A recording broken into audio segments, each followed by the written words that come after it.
Yeah, it's just circling right now. Yeah. And we're live. Are we live? Are we live? We are live. We living. We ain't live. Yeah. Everybody, welcome back to another episode of Where's My Anime, episode 22. Another episode we pushing out. I'm your boy Jay Sama. My boy. Yeah. Back once again. Let's get it. Once again, like we never left. We gotta if y'all was with us last time, we got a crazy lineup coming up tonight. We got Windbreaker, Devil May Cry, Super Cute, Again After the End, My Hero Academia, Vigilante, To Be Hero X, Lazarus, and Yaba. We definitely got some heat on tonight's show. I'm definitely going to be diving in on a couple of these, just giving my honest takes and opinions. And this is what this show is about. Quick disclaimer, we'll go ahead and do it right now at the beginning. We'll do a little bit in the middle, into the end too. With all our reviews are based purely off the anime. We don't read manga. We don't read the manhwa. We don't even read the comics, right? It's strictly animation based. Thank you for tuning in tonight. How was your week, man? How was it going? How's it going? Soft. I'm tired, even right now as we speak. But I'm gonna get through. Talk about some high points in today's roster that we review, and Yeah. sadly some low points as well. Sadly, some what? Sadly, some low points as well. Now we don't got no low points up here, fam. We ain't got no low points up here. Did you hear the news about? Hey, did you hear the news about Demon Slayer re-releasing Mugen Train in 4K on Crunchyroll? Pull that up, man. I'm pretty sure it's already in 4K. I mean, you let the fans tell it was in 4K. But they supposed to be re-releasing it. Mugen Train. I mean, it was a great movie, so I give him that. But at least it's Crunchyroll, and they ain't like they try to roll it back out in theaters or something like that. So I guess it's not terrible, I guess. Yeah, so they're rolling it out on May 14th. And it's gonna be a theatrical release. Not saying, like, come on, man. I'm hoping that's not the trend, and that's what they're doing with all this money that they're making. Even though this is pretty much the end of the series. Hopefully, it's not just going back to bring up the resolution of already greatly resolution episodes and movies. I don't know what they're doing, but I will say this, man. Nobody wants to see that shit. I don't want to see Rengoku die in 4K again, bro. Like I don't need that, man. One of my favorite characters in Demon Slayer, and he's only in one arc. Like I don't want to see his demise again. Yeah. You know what I'm saying? And then you're gonna put it in 4K in front of my face while we still have to wait for the 3-part theatrical release of the end of the series. Fuck out of here, man. Stop playing with people. You know what I'm saying? Stop playing with people. Ain't that this year too? No. Yeah, I think it's in September. I think it releases in Japan in the summer, and then it releases in the United States in September. I might check it out. I'll be clueless, but I might check it out. Not theaters. Not theaters. Nah, you ain't gonna give me wherever it's pirated near me. Are you gonna watch the I guess the new release of Attack on Titan? As a movie on Crunchyroll? They said they have end credits that weren't in the original release for whatever fucking reason. Maybe they're gonna show one of Aaron's descendants. I don't know, but if I watch it, I'm going straight to the end credits just to see something that I didn't see last time. That's it. Damn. I wish I watched all the Moonrise so I could just drop a joke about that. Say like, yeah, what the guys from Moonrise? Possibly at the end of Attack on Titan. Yeah, that's crazy too. You know, Moonrise is set in the future, so kind of crazy. But I, I'm definitely not watching Attack on Titan ending just to see Aaron be stupid again. Like I can't do it, dog. I can't do it. Can't fucking do it. I mean, maybe it's a little bit more. Maybe it's kind of like alternate reality kind of thing. 'Cause I mean, time manipulation is like part of the series. So maybe it's something that they implement in this basically director's cut of these last couple episodes they meshed into a movie. So maybe Yeah, more like alternate ending. yeah. What's going on, Black Love by Design? Hi guys. Top of the morning. Hey, what's going on? We out here again. And speaking of hey guys, hey, we about to turn up one bit to start off the episode. Hold on, let me go ahead and get this up. Hey, so Attack on Titan, Demon Slayer. Any hot more anime news that you came across this week? Uh, none of that kind of talk. None of that comes off top. All Nope. right, yeah, that's what I was thinking too. All right, guys, we're gonna go ahead and turn it up. Hey, if y'all at home right now are listening to the music, go ahead, turn it up with us.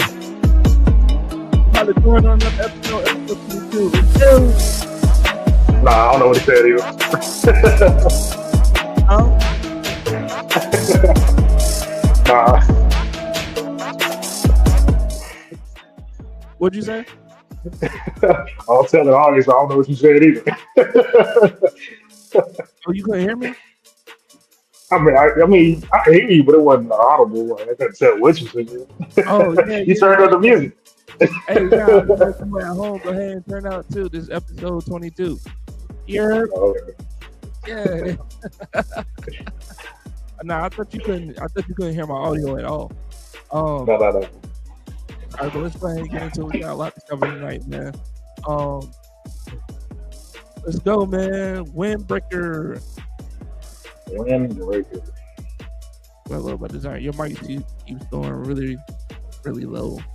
It's going really low. Is it still going low now? Is it still going low now?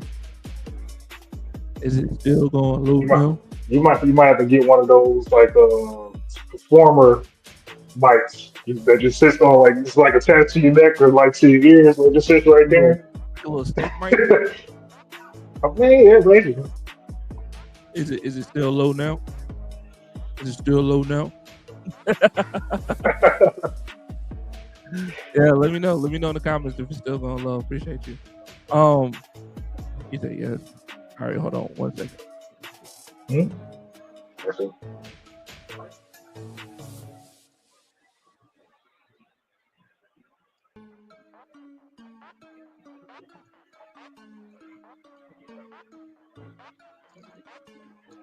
Do I need to cover my ears?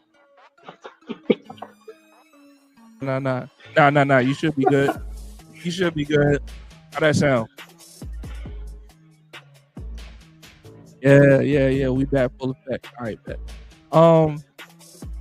So let's see. Oh yeah, we about to get it in. Windbreaker Yeah, season about to get it. 4, man. Let's go, man. Let's fucking go. I'm Jay Simon. This is my boy Dap, the anime review antagonist, the Bleach hater, the most the most hated reviewers. Let's go, man. What you thinking about Windbreaker season 2, episode 4? Go ahead, lay it out, bro. Go ahead, lay it out.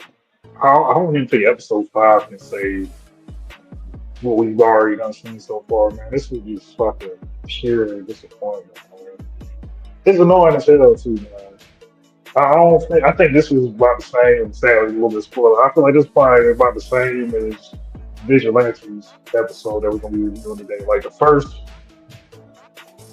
15 to 20 minutes was purely off. I think this whole episode was fucking filler. I don't even think there was like a bit of this that I could take to the next fucking episode and be like, oh yeah, I remember what happened in episode 4. This was very pertinent to the progression of the story. Like this is like this is pure ass, dude. It's pure ass, man. Pure. Like They make it seem like dude came from the Stone Age. He over here having trauma about having a cell phone.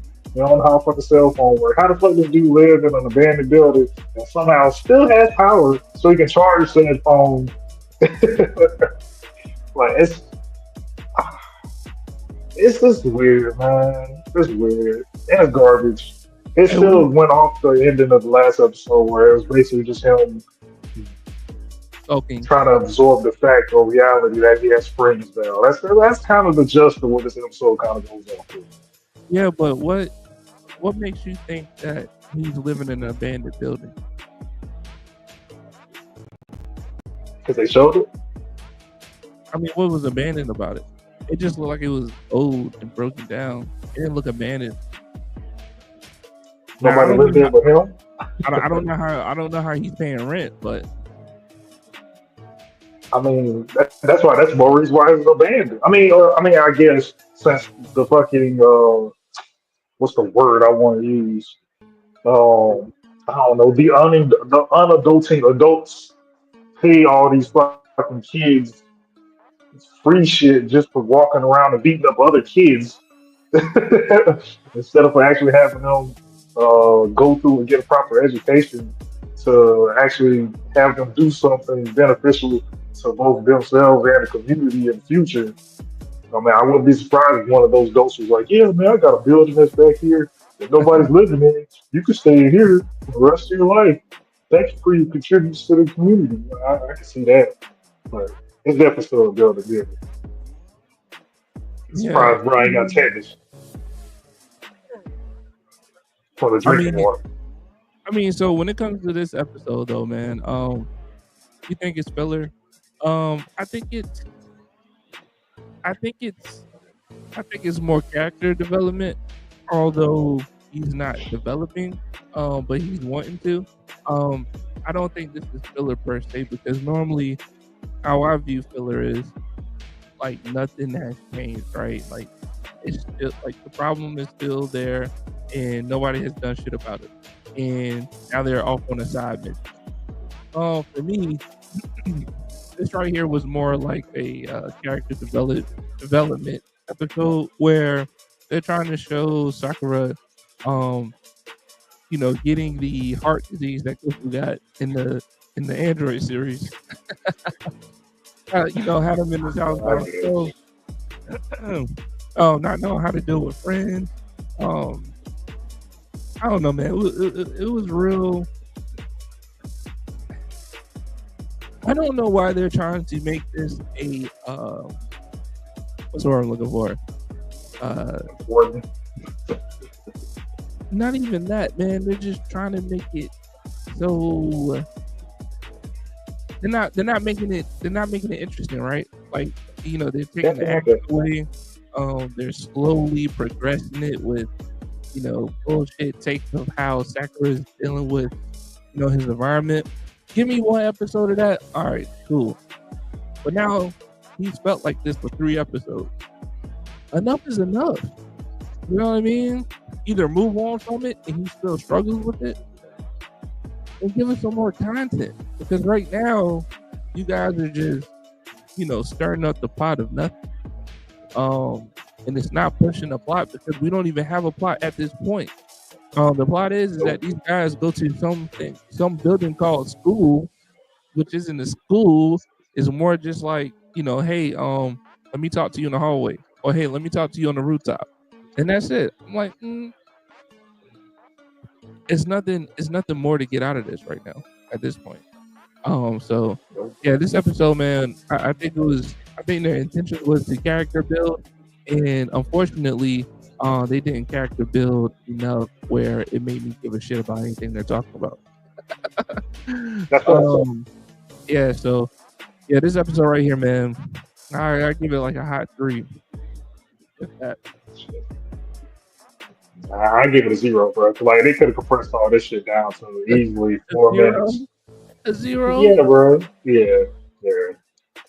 Yeah. You're not gonna do all the shit that you did, and I'm not even saying it like it was a lot, because you're not gonna do all the shit that you did in season 1, and then you do this for basically the start of season 2. You start off season 2, finishing season 1, Yeah, it had its moments. It was nice with some of the choreography between some characters, but then right after that, then it's just this constant cycle of, oh, I don't know how to feel, right? Because it's weird having people that I want to call friends, but I don't know what a friend is because I never had a friend, and all these people that believe in me or that think about me is in these type of ways that I've never experienced before. There's so much emotion and experiences that I've never had before. Like, I don't know how to feel. Like it's just so they could have did this and still added to the storyline. Like, Hey yeah, man, it's because you're spoiled. You're spoiled by solo leveling. Hey, Black Lab by Designs that can always count on that for the high ratings. Of course. Hey, that yes, slap a motherfucker with a 0. You understand me? A 0. You will get that early. they could have done better, man. That's not it, man. It's not it. Come on, man. If I could hit something with chop block, this will be it right here, right now. Chop block. Just be straight sushi right Really? now. Hold on. Yeah. We are watching all of season 1, and you telling me you're gonna put Windbreaker season 2 on the chop block? Yes. What's the Come great on. saying? I heard it in Tennessee, maybe in Texas, maybe in Tennessee. Fool me one time, shame on you. Fool me, can't get fooled again. Bro, when did they fool you? When did Shit, they I mean, fool you? honestly, damn near episode one, damn near. It was a Episode good what? little gap. Yeah, because it hits you off like, yo, this is what we got to offer. But we haven't seen. Okay, I'll take that back. Can I? So Yeah, I'll take it back. I'll take it back just a it little was bit. like that. Episode one was good. Episode one was good. I watched it. I was like, all right, let's see where the rest of this goes. And then you don't get that to like almost what the end. Damn near like the last 5 episodes of season one. And then that's where it gets back to like two. Nah, you got a couple more moments in there. But it's like all right there at the end of fucking season one. And now here we are, season two. So it almost seems like it's like doing the same formula they did for season one, but way worse. Way worse. All right, man. Ugh. All right, man. Yeah. Windbreaker season 2, 1 and 2 was off to a okay start. 3 and 4. Oh wait, I feel like it's more episodes than that. But It's like 12 or 13, something like that. No, 14. Right? I just feel like it's 5 episodes because I feel like they had took a whole episode to fucking just chill and after the fight they talked again for half the episode. Then they went to the damn coffee shop and they talked for the other half of the episode. Um, it's garbage, man. It's garbage right now. It is. But that's why we about to get to some heat anime. Sorry, Windbreaker, Yes. you on the chopping block. Dame said, "Hey, 4 episodes in, hey, he got you in the gulag right now, fighting for your life." You know what I'm saying? Don't end up like Red Ranger becomes an adventurer and get axed. Luckily, it's not that bad. That's already anime. That's way worse than that. We can't even use that one as like an example for bad anime. Golly. Hey, welcome back to another episode of Where's My Anime. I'm your boy Jay Salmon. This is my boy Dap. We just got into it. We already reviewed Windbreaker season 2, episode 4. Dap was not impressed at all by this latest episode. Called it filler at best. Gave it a 0 rating. We can always count on that. Let's get into it. Next episode, our next anime up is Devil May Cry season 1, episode 3. This is a release on Netflix. We're doing the show each week. They released this whole thing on Netflix. You can go watch it now. I'm telling you right now, it's straight fire. I don't have too many bad things to say about Devil May Cry season 1, episode 3. And also, I gotta preface our opinions with I'm not a Devil May Cry fan from a game perspective, but I only know him from Marvel vs. Capcom, right? So I don't have deep knowledge of the Devil May Cry game, so that I really have an objective opinion about the anime and what this show presents. And that's purely what we're just reviewing it off of. But What do you think about this episode, man? Episode 3. Yeah, I liked it, man. It was dope. Definitely a lot better than anything else we just talked about so far today. Like, just far beyond it. Like We only talked stellar, about Windbreaker, dog. We only like talked light about years. Like stellar is different. I mean, just for comparison. we only talked it's, about Windbreaker tonight, man. We ain't talking about it's no other guy. easily. This is probably easily. I think I'll say 9.5 for right now. It could probably be a 10, but yeah, I like this, man. It continues with top of the morning, DL Palmer. What's going on? Hey guys. Hey, what's happening? But I love the story pacing of Devil May Cry. It keeps the story progressive. Nothing feels like filler. It even goes back and wraps up and talks about other senior other events that happened in the previous episode where you're like, oh shit, that was right. Okay, now I understand how his power works or what just happened or what they were foreshadowing. Like there's a lot of elements that come with Devil May Cry that you should get out of other things you watch. I'm not throwing shade. I'm just saying, that's what we get out of this the Throw your show. shade out. Hey, be that big ass, tall ass shade tree out there. Go ahead, bro. But yeah, like honestly, yeah, I was about to say we didn't get that much action. We got great action out of this show. We did, Um, I like that they build up more on Dante's background towards the end. I forgot what this Red Rabbit's name was, but they dropped the gem that Sparta, which was one of the original demons that went against the demon realms, plan on just outright taking over the earth. Um, he's the dad of Dante and Virgil, and then what I was talking about earlier as far as foreshadowing is that blue goo demon. yeah, You know what I'm talking about? shapeshift. Yeah. Like he was saying, like the person has to be alive for him to be able to take the form of him. And he did take the form of Virgil on his first, well, not his very first encounter, but his first attacking encounter uh, against Dante. So we Yeah, know Virgil's going to pop up eventually in the series. So that's dope.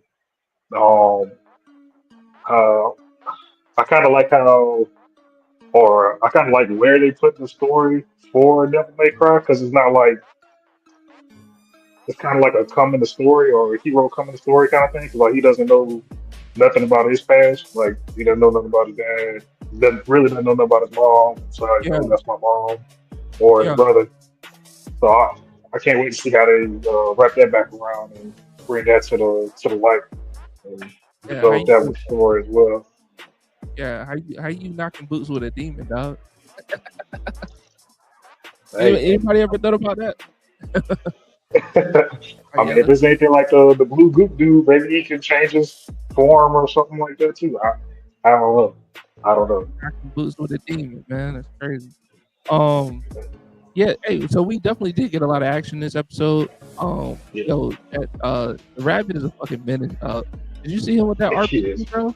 Did you see him with that RPG? Doing that fucking GTA spamming, unlimited ammo cheat. Man? Shooting with that RPG from the rooftop. I'm like, all right, yo, Yeah, this dude's a problem. And then the motorcycle scene with Dante on the highway. yeah, Dope, bro. Dope. it Like was. when I tell you, man, Netflix don't miss with the animes, dog. They rarely be missing with their animes, man. I'm telling you right Yeah, now. Like if Netflix put it out, man, they got a budget for it. It looks beautiful. And honestly, man, yeah, um, this is one of the things where I feel like, um, this is one of the animes that set precedent, right? Like I can't go from this anime then go to fucking Windbreaker and watch that bullshit. You know what I'm yeah, saying? Because I'm getting action, I'm getting plot, I'm getting backstory, all in one yeah, fucking episode, bro. yeah, You gotta step it up. These other animes gotta step it the fuck up, especially in 2025, man. Like yeah, we got one anime up here. I'm not gonna get to it just yet. We got one anime up here that needs belt the ads, right? Like somebody needs to go to their animation team and put belt the ads, right? I'm telling you right now, they're not doing a good job. They are not doing a good job. But hey, what you giving? What you rating this episode, man? I give it a 10. I give it a 10. I think it's kind of hard not to give, especially the way the series are starting off. I'm pretty sure I started off Man, giving it 10. So I'm pretty sure it's 10 for a 10 for 10 10, for 10 so bro. far.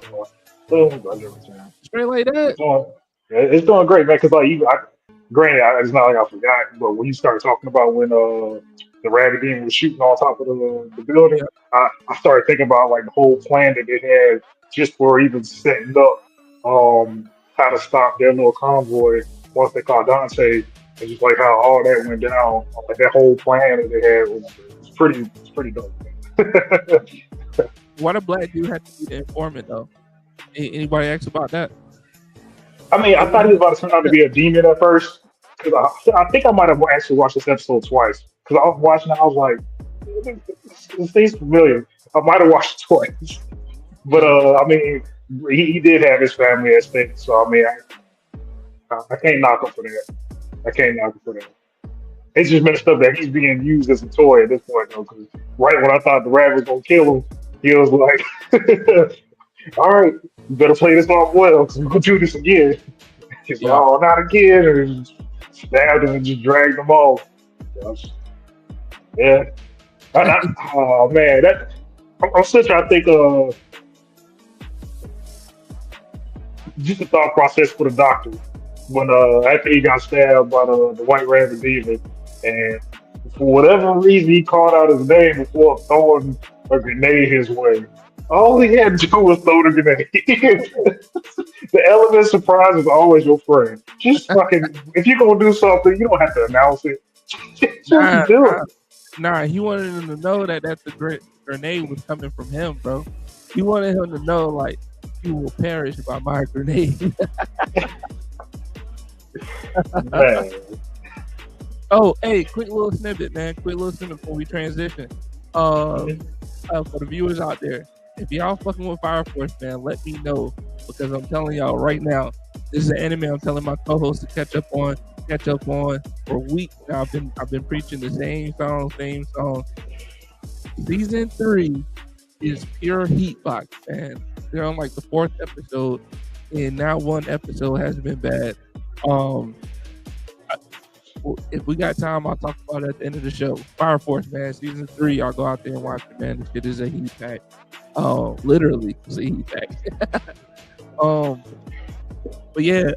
So without further ado, I'm gonna give this episode. I'll give it a 9.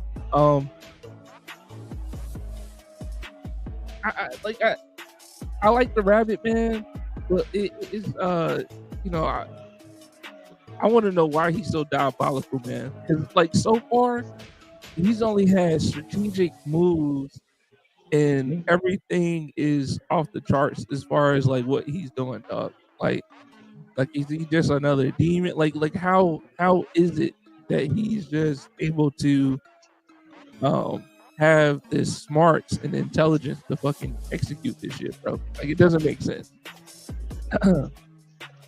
But I don't know. I mean, he's definitely got the intel. I mean, I wouldn't say that he doesn't have a motive. I mean, he kind of already gave what his motive was for why he's doing what he's doing. But yeah, but how is he so intelligent though? Dog? Like this shit has been pure strategicness. Everything's been going according to plan.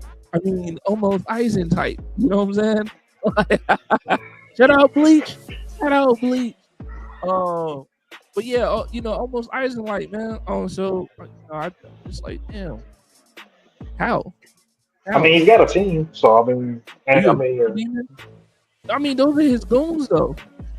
Like, I mean, that doesn't mean they can't get information though. Like he clearly has some informants. So yeah, but I mean, yes. So gathering the information is one thing, but actually executing the plan, though, that's another thing as well. And that's why I'm like, man, this dude he's just always like 2 or 3 steps ahead of them. I'm like, how? Who is this guy? You know what I'm saying? I mean, it's not a negative thing. It's more of being intrigued by it. For sure. I'm glad you said that because I wondered for the scene when they were exiting the city, or he wasn't exiting the city, but he was on the run, and Dante was following on a motorcycle. It kind of came off like he knew that Dante was already injected with this radius bomb in his neck. Like, did that kind of come off like? Did that kind of come off that way to you? Because like I don't know how he would have known that Dante had a bomb in his neck because Nah, old girl put it on because Mary put it there. I think it was more or less surprised, if anything. In my opinion. I guess. I feel like Mary gonna come out and be a demon too, but we'll see how they go. Can't really have somebody with two pupils and be like it's a regular ass human.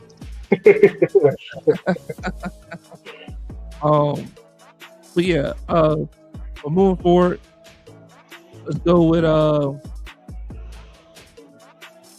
man, we about to get real spicy tonight. All right.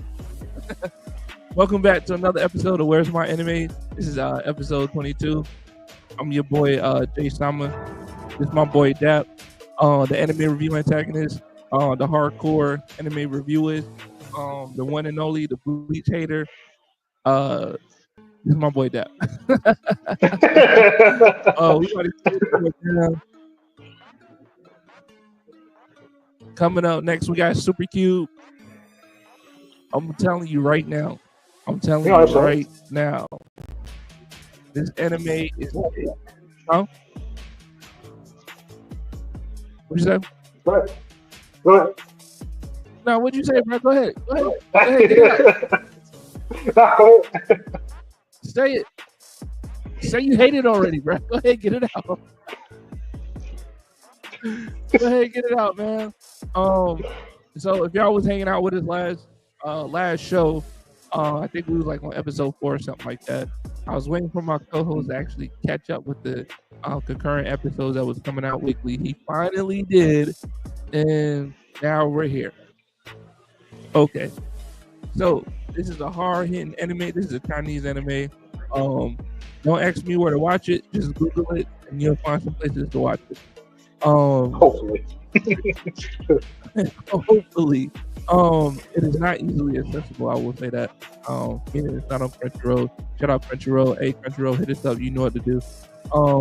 So this anime right here, man, this anime goes hard. From the first episode, all the way up to episode 8. Stupid hard. Now, you got some episodes in here that, are más o menos, are okay. But you got something here that fucking hits, and I've been looking for something that's gonna eventually take that solo leveling spot in my anime watching, and damn it, I think I found it. With Super Cube, bro. Go ahead, Dap, get it off your feet, bro. Get off your feet. Please elaborate. I'm gonna move my mic. I ain't gonna say nothing. Go ahead. I mean, I already went like the first 2 times. Go ahead. Please elaborate. We got 5 to 8 to cover. Bro, Mr. Wayne, bro. Put some respect on this name. Hey, look, the MC, he kind of has the same kind of character build up as Jinwoo from Solo Leveling a little bit, as far as he uncovered this mystery cube that's in his body. He can transport to different places, and he can also level up and stuff, right, by collecting special gemstones that he can somehow convert over into energy for him to level up. All right. I don't know where all his skills come from as far as his martial arts, but damn it, after he levels up, and he's able to do things that he wasn't able to do before. That's kind of like the gist of the main character. But that whole 3-4 episodes, maybe 3, the whole 3 episodes of him like going to the warehouse, going up the floors, bro. You can't tell me that shit won't fire, dog. Like, you can't tell me that. And then his last opponent, I can't remember if they gave the name or not. But he was the guy with the puppet. He was the man. They definitely said his name, but I can't remember what it was. Yeah, he was the guy with the puppet, man. Like, yo, that whole fight sequence, man. I've been telling told my brother, I told Dad, bro, this was literally, was it episode 7 or episode 8? 7. 7. It was 7. All right, episode 7, bro, was literally the best hand-to-hand fight choreography I've seen in a very long time. Hands down. Hands down. Possible. Excuse me? Possible. How not? Oh, I mean, I didn't say it was. I'm just saying possible. Well, I mean, look, I think episode 7 was a fucking 100 out of 100. Episode 8 was still interesting too. Like, they're bringing more components into the universe. I don't know what happened to Yao, but it's kind of weird how they picked up episode 8 from episode 7. I feel like they kind of did the beginning after the end kind of shit, like where he just ended up on the fucking balcony. His eyes wasn't bloody. I don't even think he had blood on the shirt anymore.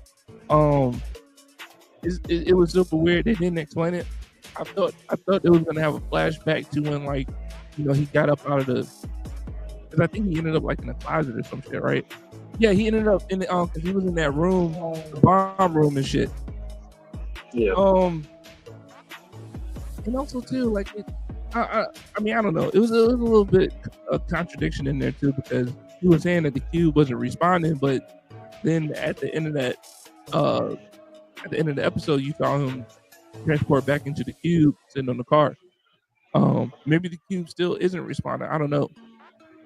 But that whole shit was crazy at the in the episode 7, bro. Like the whole bomb and shit. And he put the bomb back in the cube, and the shit blew up. That shit was dope, bro. Well, go ahead, man. Go ahead. What you got to say about one of the best upcoming animes out right now, 2025? All right. So episode 5, this is the first episode. Him climbing up this abandoned building to go save Yao. I was at the start of it. I was trying to figure out, how the hell is he about to go through the scale whole building when the cube already said, because seven power levels detected, high power levels detected. I was like, all right, cool. And then they gave us more saying that they're gonna have the advanced gem ready in about like 30 minutes. So I think by the time you use that gem, damn, that was the first dude. So the first dude whooped his ass. He ended up having to fucking power up with the gem on the first dude. And surprisingly, he didn't have any like special techniques or anything like that. I thought he was already going to start coming out and introducing like what's to come further on going up the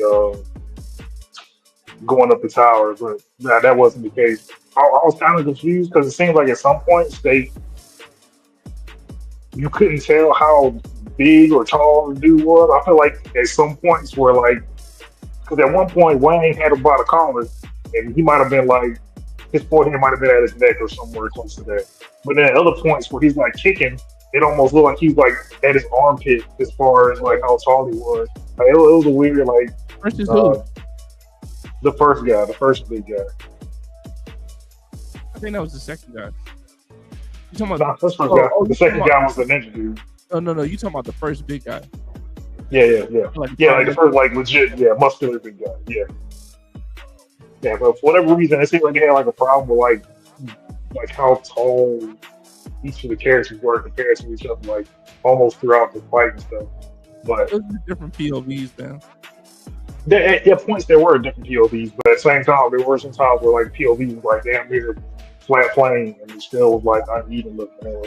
It threw me off a couple times watching it like that.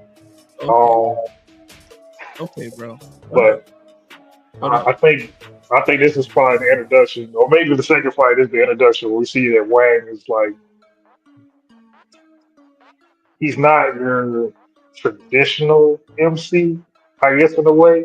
Like usually when you think of the MC, it's probably somebody that's like, what's the words I'm looking for. I was gonna say true to the craft, but I'm not saying like true to the craft. They're more of a clean type. Like they're gonna do stuff on an even playing field. They're gonna be even with whoever they're fighting. Like if they got to power up, they're gonna power up. But they're keeping it for the most part like on an even playing field. But nah, like I think this is the introduction that Wayne's gonna do anything that he has to do to win the fight.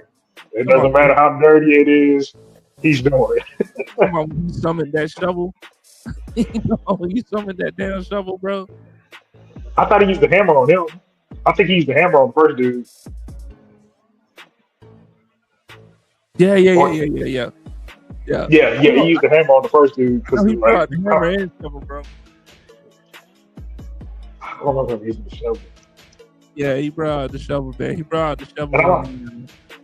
Yeah, and this is the same dude too. I'm not understanding. He's trying to name his moves. Like at no point did we hear him like name moves, but he like I guess his like strong punch is like the farmer punch or some shit like that. Yeah. And somebody else, I feel like that same the first fight. I feel like he punched him too, and even he called his punch like the farmer punch. It was like his farmer punch had more kick or something to it. I was like, why? Yeah. Why is he naming it this? And I hope it is not just because he picked up a shovel and the shovel was tied with like farmer type shit. Like this was completely out of context. Like he's just dropping names for moves and stuff. Or at least that move. He didn't name anything else further on. But eventually he catches the first dude off guard by summoning a hammer mid fight and knocking him out. And because of plot, the key falls out when he knocks him out, he picks up the key and unlocks the first gate to go upstairs. I wish they went more in detail about the lock thing too, because I thought we was gonna see like more locks. Because when Wayne first got to the first lock to just leave the first floor and go to the second floor, his first opponent came up and said, "Hey, you don't want to just break that lock open. It's gonna give you enough back force out just to kill you." And he was like, "Oh, okay." And then somehow that lets him fight. I think he just had Wayne follow into another room and they started fighting. But you never saw any more of that. Like he just magically, I guess, progressed through the rest of the building because he never got another key after that, and we never saw him run to another gate. But the second fight, that's still the same episode. Yeah, that's still episode 5. So he took out 2 people in one episode. It turns out to be this like fake Shinobi dude. Why he gotta be a fake Shinobi, bro? Bruh, he had a katana. He kept calling it a blade. That's how you know he's a fake Shinobi. Motherfucker had a katana. He's like, my blade was flashing. Like, bro, that's a katana. It's not a blade. But hey, man, that's just the English translation, bro. You can't get on them for that. Is it though? You can't get on them, bro. That's just I know what a katana is. No. I'm just saying, like, that's just a mistake as far as English translation goes. I don't think that's an anime mistake. I mean, I'm glad you brought that up because I started seeing that more this episode, or not this episode. I think it might have been episode 8 and 7. But did you see like whatever? Oh yeah. Sorry, I got swooped ahead. When Quinn came and got his sister, when he was standing on the ledge before he jumped, did at the bottom of the screen it says, "Please do not attempt at home." Yeah, that's so weird. It's so weird. I was like, I promise I won't. But going on with the fight, the second fight he goes with the fake Shinobi dude. Honestly, it was kind of pointless. Like, yeah, he tried his best to like make the room dark or make that floor dark because he was trained to fight in the dark and shit. And that was his expertise. He was super fast and sneaky and shit.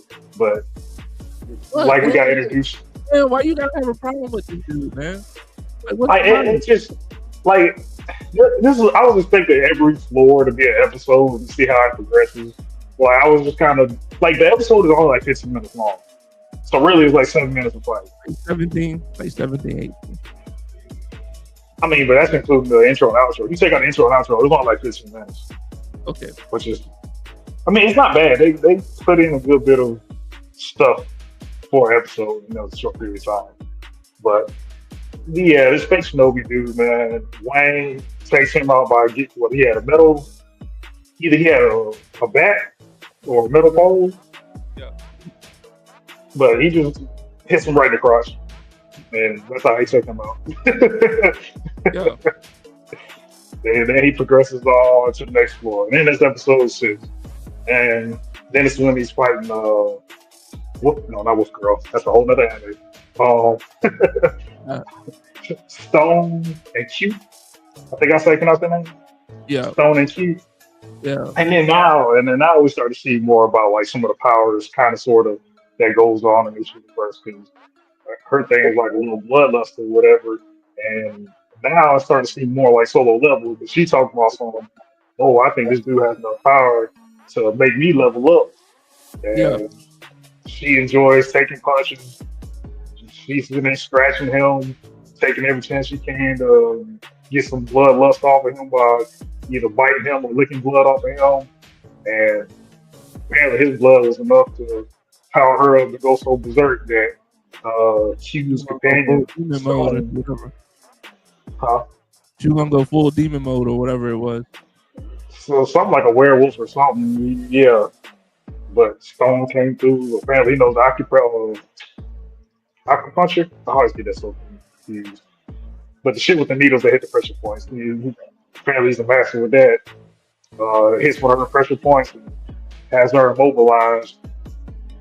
And I was hoping he was going to be like a tough fighter, but he ain't shit. I mean, nah, he was alright though. I mean, he was alright, but at that point, he was just trying to protect his asset, right? Like he wasn't really trying to fight to win. He was just trying to protect the asset, which was her. Get her to pay. I mean, you're not wrong, but at the whole time, like whenever he was about to fight, if you ever noticed, he had one of those like nervous or anticipating little sweats on the side of his face. So I was like, all right, this ain't going nowhere. Yeah, And it didn't go nowhere. He ended up having to give him, he ended up giving Wang a blood oath that they was gonna have a truce. So maybe he'll turn into like Wang's summoning jutsu. He gets to summon. yeah. I He mean, gets to summon him and do some shit with him. hopefully, we see these characters again in the show for sure. Yep. So I I was mean, happy yeah. about that. But go ahead, man. I mean, yeah, most definitely that part is like whenever as he went through the whole building, nobody's been killed. Like everybody's still alive. Everybody's just been KO'd, and they went well besides Stone and Q. Everybody got KO'd and went Yeah. on to be seen. Hopefully, in the foreseeable future. But then we get to the episode 7. Yeah. Episode 7. It wasn't all that, man. It wasn't all that. I've seen way better. Get out of here, I've, bro. I've seen way better. This Are is you this is kidding me? this is not it, bro. This is Are not you it. kidding me? And this is 2025. This is it should have been doing better than that. What you mean, bro? Please go in detail. All right, I can't do that for too much longer. This shit's fucking fire. It's amazing, bro. Like they're using the whole environment for this whole fucking fight scene. Like Yeah. it is. If you're not going to watch the whole show or series as it is, you can just go find this on YouTube and go watch this and admire this for what it is. It is fucking phenomenal. It is. It really is. Like I'm sitting there, like I was eating the whole time I was watching episodes 5 and 6, and like I was looking down to take bites and stuff. But when that shit came on, like I'm sitting there, I'm sitting there, not for stereotypes. I'm sitting there eating chicken. Like I'm not even looking at the food. I'm just like hoping to grab something to eat up. Like God damn! Man, I told you, Like, bro.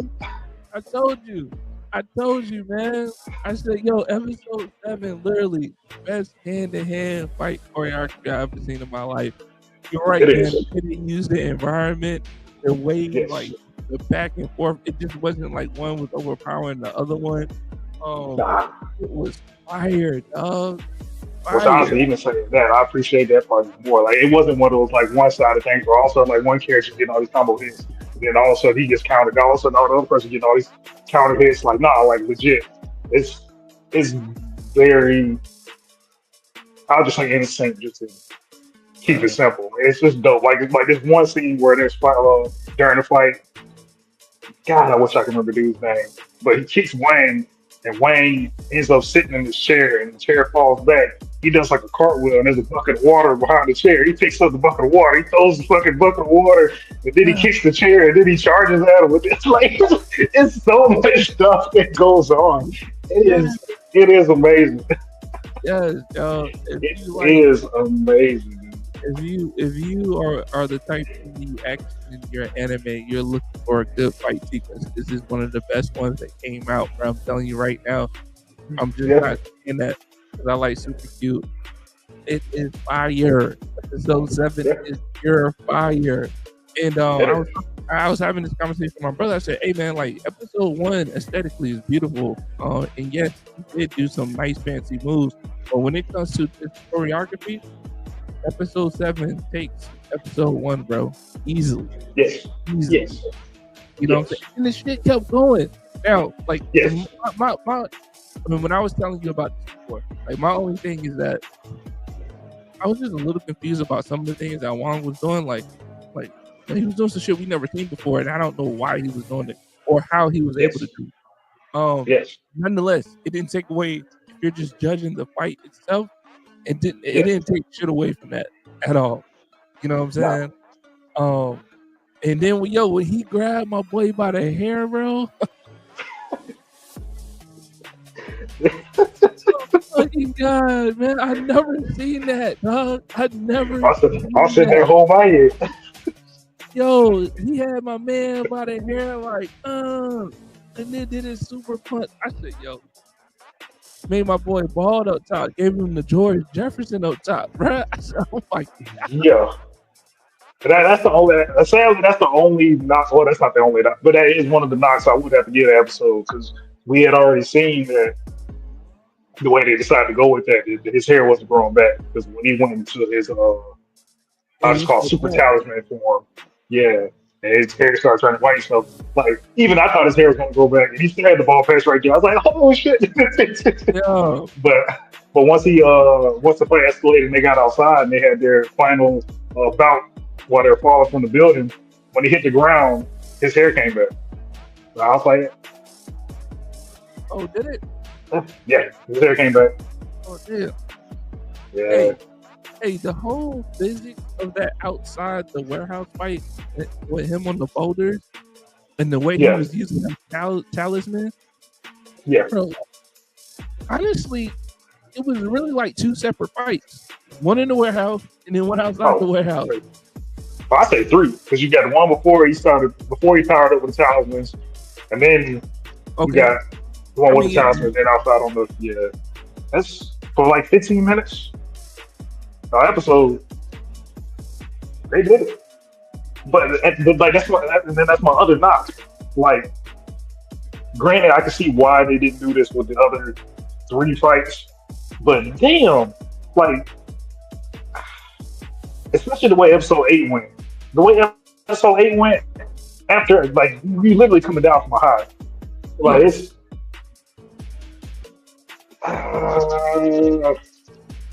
I don't know, man. I don't know. Episode 8 kind of fucked it up because you have this fake ass tuning exams that they didn't even tune in exam. Wait. What do you mean by that? For episode 8? Yeah. Because remember when an old girl came and got him, and she was like the manager of superhuman association, some type of shit like that. But when she went and got wind, she was like, all right, I'm glad you want to join us, but you got to go do an assessment just like everybody else. You know, come meet us here. So he made us to the little building where they did the assessment and stuff. And there's like a shit ton of people. She was like, all right, I think they gave out the rules for what the assessment was going to be and stuff.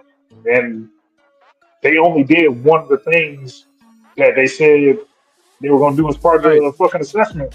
All right, then go ahead. Talk about. Bro, when I tell you that this anime is kind of tricky to find, I think that I maybe watched the episode either after that or before that. I'm not sure. I never watched the episode. That's why I had told you like the transition was a little different because the episode I just watched was she was asking him like, you know, do you want information about Yao? Yeah. He was like, who are you? In the coffee shop. Yeah. No, they were outside. It was raining outside. Oh yeah. But after that, they went to a coffee shop. Yeah, and it was Oh like That was the end. Yeah, that was the end of because that's the end of episode 7. Because that's the end of episode 7. what? The end of I episode believe 7. so. The end of episode 7, I thought he was in the bomb room, and the bomb went off, and he was on the ground, and then Yao got shot, and then Quinn came through, picked up Yao and took her off, and he was like Yao, and then that was it. Because Quinn picked her up, maybe because I know Quinn picked her up and he was like, "I'm the reason for superhumans and some other bullshit." And I'll handle this problem. If Yeah, you can't even protect y'all, and then disappeared and shit. But yeah, yeah, and then so eight shows up, and he's outside and it's raining. He ain't got no blood on him. maybe. He ain't got no blood on him. His eye ain't bloodshot no more. Cause I was like, what Yeah, he's clean. like I was like, Yeah, he's clean. that's what I'm like. Something happened in between that time frame. You know what I'm saying? And they didn't show us what happened. Yeah. Oh, yeah, it's the same. It's the same for the rest of 8. Like, honestly, I didn't remember that part, because remember they were playing chips. They all went they was in the casino area. In the casino. Oh, yeah. Well, you said tuning exams. I'm like, what the fuck you talking about? I ain't see no fighting. I mean, that's what I'm saying. They said they even said they had like 3 or 4 different tests. They had 3 or 4 different tests that they were all going to do to figure out if they was going to pass the assessment. Yeah. Hey, I love about design. What you laughing about? What's the funny? Super Q's that shit. This is the next episode you got. I mean, this is the next anime you got to watch for sure. Don't be dropping gems. I know you read the manhwa. Reading the manhwa and everything. But nah, man. Like, so I remember them in the casino, right? But you're saying this shit. No. So I thought the agreement was he goes on a mission for them, and then she tells them about Yao's location, and then he said also tell me about Quint, and that was it. I mean, but then he does the whole little sneaking thing where he turns into which we didn't know was a thing. He turns into a cube and he's sitting on top of the car listening to the whole conversation. Yeah. And basically she was saying like, we think he's pretty naive. We're gonna use him for what we can. And yeah. She said something about Quinn with Yao, but I don't remember what the context of it was. Yeah. But after that, I can't remember if they had another talk or if he just ended up going to the facility where they was doing the whatever they call the assessment. It's something assessment, but it should have been something. It was basically a shooting exam, but they called it some kind of assessment. But it had different levels, and they said all the stuff that they were going to do. But all we saw was the gambling shit, and then it ended. Yeah, it was 3 things. It was like it was 3 factors to it. I remember exactly what you're talking about now. I got you. Yeah, kind of a dip from episode 7. Major. But major dip for me. Yeah, I mean it's all good, man. It's all good. You got it, bro. They got it, dog. Nah. Even solo leveling had a bomb ass episode, and then it had a dip, and then was another bomb ass episode, bro. Like, don't forget. I mean that's fine. Like, we can't compare everything to solo leveling. At the same time, like for it's solo leveling, we understood everything. We understood everything that was happening. We don't understand really much of anything that's going on in Super Q. And granted, they are like broadening the world, so you can understand it. But it's going like that major point, like you keep bringing up. We don't know how Wayne all of a sudden has this click to be like, yeah, I can do this. I can do double barrel backflips. Like he does. He's never been that kind of guy, but now all of a sudden he's that kind of guy. I guess you have to say the same for Jin Woo, right? Like, I don't know why I never questioned that before, but Jin Woo he used to be like a level E rank hunter, and like so how did he all of a sudden just get all these special talents and shit? I'm talking about as far as martial arts go. I mean, he doesn't necessarily do martial arts though. I mean, I mean, he has weapons. Like he's not too much He of a has fisticuffs. I think the only time we seen him do fisticuffs like that was when he was fighting Eagles. But um in the Demon Monarch. damn, I don't remember that. If I have to go back and watch it. No, I mean, but still though, I mean, maybe not hand to hand, but with weapons too. Like he He's wasn't always like, had a dagger. I mean, he but wasn't nice, but he always had a dagger. He already knew like what he want to specialize in. But at the same time, you got to think too. At least for Jin Woo, we actually seen his progression. We seen what he started up as. We seen what he had to do to level up as well. Because I wouldn't be surprised if they came out of nowhere and they was like, for Wayne, you can level up now, and it's not just gems. Which is another thing that's kind of weird about Super Q too. Like you can have one person. I guess in a way that's like her version. Q, the girl that was with Stone. I guess for her, like either fighting people or getting blood is like her equivalent of getting gems to level up.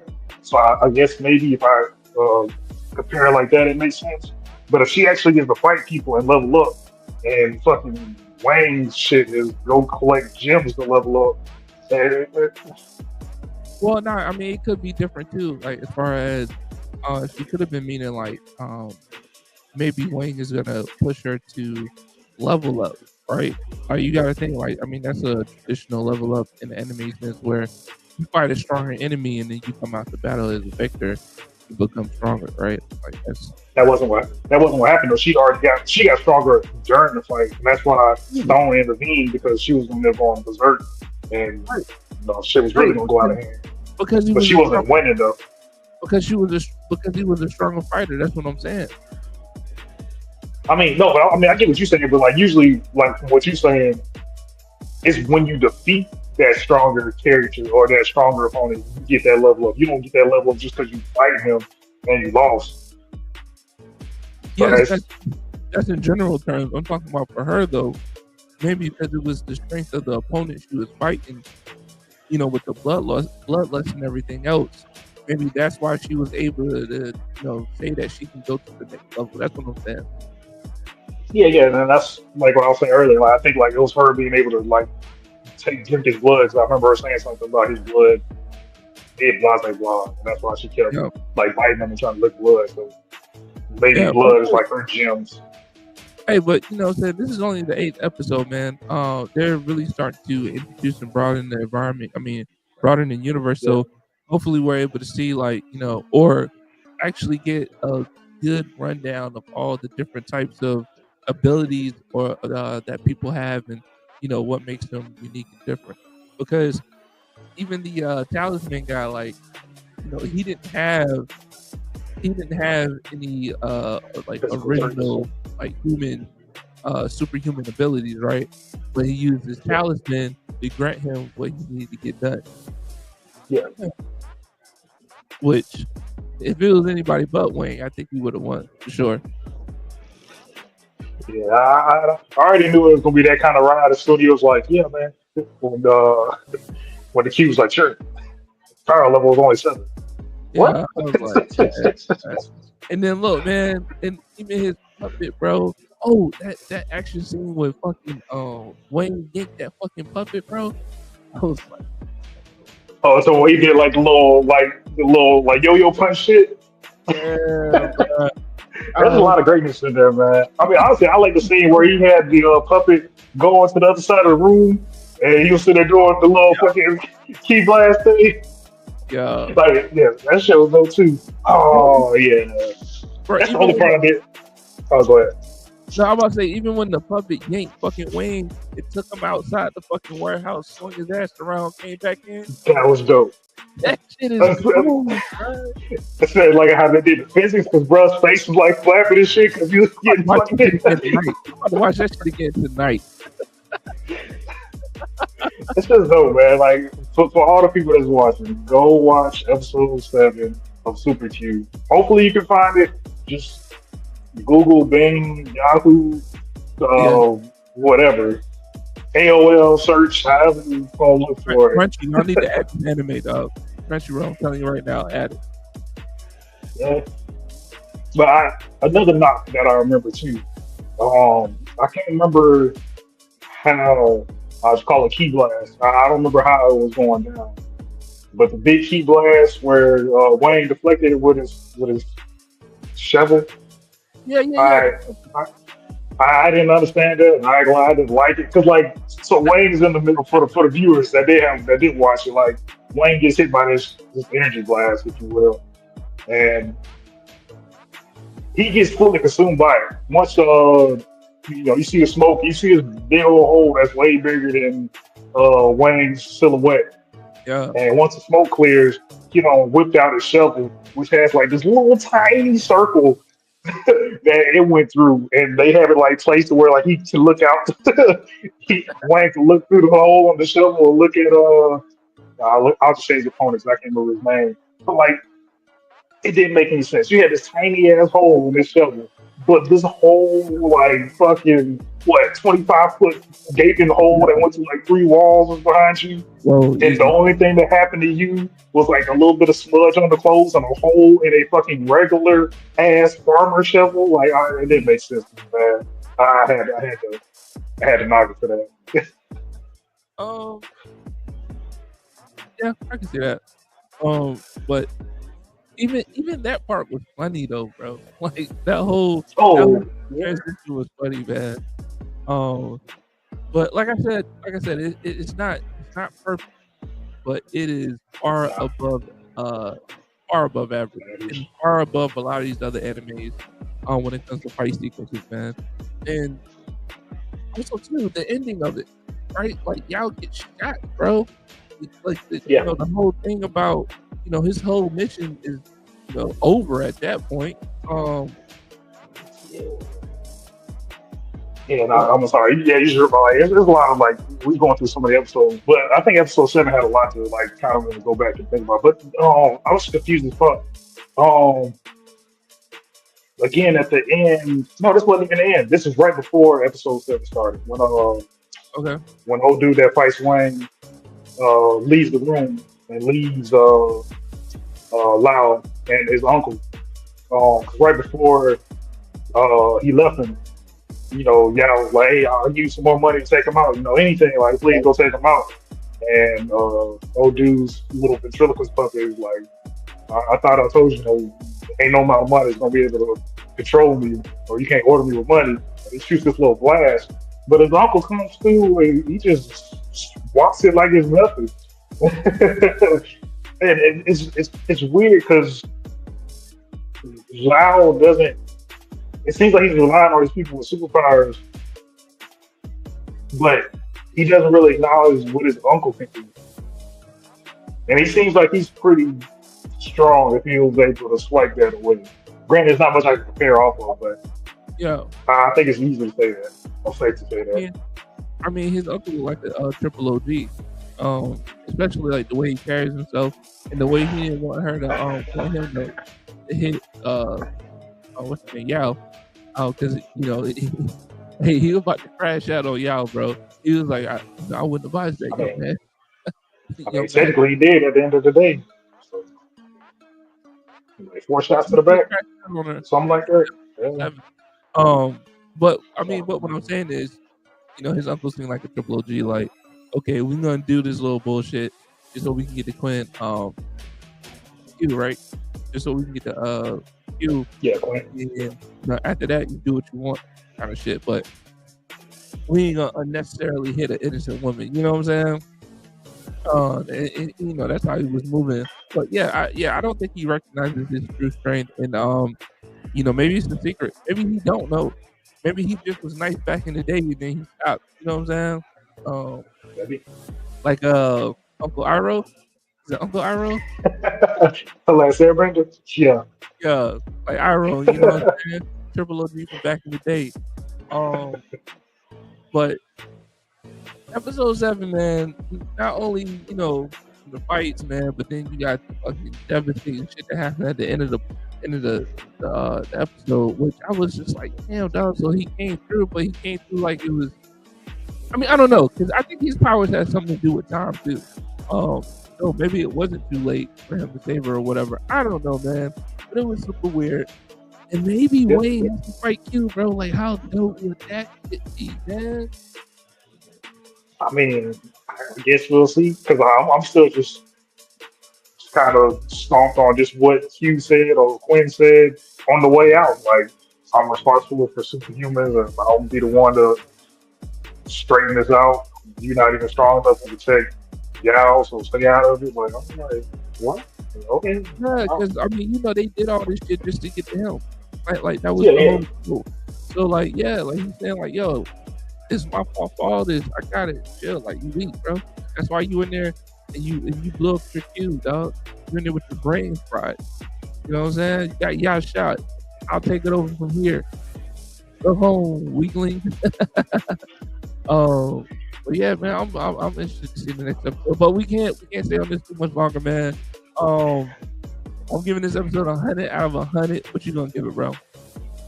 Uh, I give Oh, it 9.9. excuse me. I think episode 8 is a 8. Well, 7. I give it a 7. Uh, Just because I give it. it pushed the plot forward, man. Um, it wasn't filler. It was one of those episodes like, yeah, we just came off. It's a downer, but we just came off a Yes. hell of a high, and now we got to smooth it out a little bit to move on with the plot. So yeah, I give it a 7.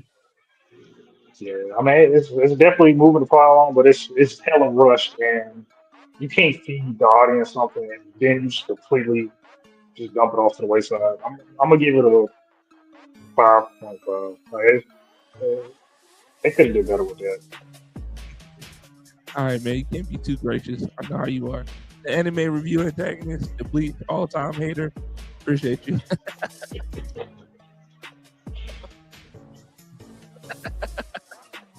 Uh, moving along though, man, already at an hour. Where's my Yeah, we don't anime? have to talk about that. Huh? That one garbage ass one. We ain't got to talk about that one. Nah, we talking about that shit, bro. Welcome back, guys. If you just tuning in, this is another episode of Where's My Anime, episode 22 on your boy Jay Sama. This is my boy Dap, anime review antagonist, bleep hater, all-time regulator. Hey, we talked about Super Q, Devil May Cry, Windbreaker, and now we're about to get into one of Dap's favorite animes that he just recently told us about. The beginning after the end. Saga of Pure Ass, season 1, episode 4. Hey, let me get with my producers, man. Looks like somebody changed up some of the content up here. I think they did it on their own. Like, for whatever reason, they never actually finished the whole title. Like, they just finally revealed the whole title. Let me start off by saying, man, this anime had a lot of hype surrounding it. When the release date came out, saying that this was going to be the next best anime, solo leveling, just stop. This one was supposed to pick up and take off. And I even seen a petition online for fans saying that they're gonna petition the fact that the anime for this anime sucked so fucking bad that they need to redo it. They need to re-release it. But yeah, man, we're at episode 4. Those of y'all who don't know, Dap has a 4-episode rule where after 4 episodes he pretty much says yeah or nay on it. Where you stand at with this, man? I was hoping you was gonna do the review first. So even going off what you said, I think I just speaking to the audience. It's always up to you to go figure out how great an anime is. Don't be going off the hype. You go figure out if the hype is actually there. And then I'll lead by saying this anime is so ass. I didn't even watch this. I straight up did not watch this. It's just ass, man. It's so ass. What's so ass I did about it, not bro? watch it. I thought this episode was okay. The fight choreography from the past 3 episodes. And if you gotta think about it too, this anime is trying to sell, like, granted, obviously there's more story to be going on, but just from the start, this anime is trying to sell you on a dude that's out here killing fucking women and children and trying to portray it like he's gonna be like the good guy of the fucking series. Get out of here. What do you mean by that? Remember, I think it's episode 2 when he has this dude, this father and husband, begging to King Arthur, please don't kill my family. I Yeah, think he said, please don't kill my family or whatever. But he just took it into his own hands and just kill him right there in front of him. yeah, Like, I mean, this dude's a straight up tyrant. Like, yeah, and this dude's gonna be the main hero that we're gonna be, or I would say hero, but the main character we out here rooting for yeah. at the end of the day. Nah, we good. Yeah, he was saved by Sylvie, and now he knows. Now he knows the issues that he was facing before in his past life. That he can't be doing that. And now he's gonna be a sole protector of his friends and family that he loves. That's kind of like the gist of the show. So they don't ask for too. Hey man, I thought this episode here, man, just being objective about the show. I think episode 4 was all right. Um, they was out in the wilderness, saved a young girl being assaulted by a group of hound dogs, and How did that action go? huh? How did that action go? I think they put I, I think they put the budget in the wrong shit when it comes to the fight, man. Because like their mana energy and shit, that is Mhm. it's illustrated perfect. Like it's good. It's just that when it actually gets to the motion of the fight, it's B-rated, man. Like I don't know, man. Like it's like, oh shit, we don't have enough money for this.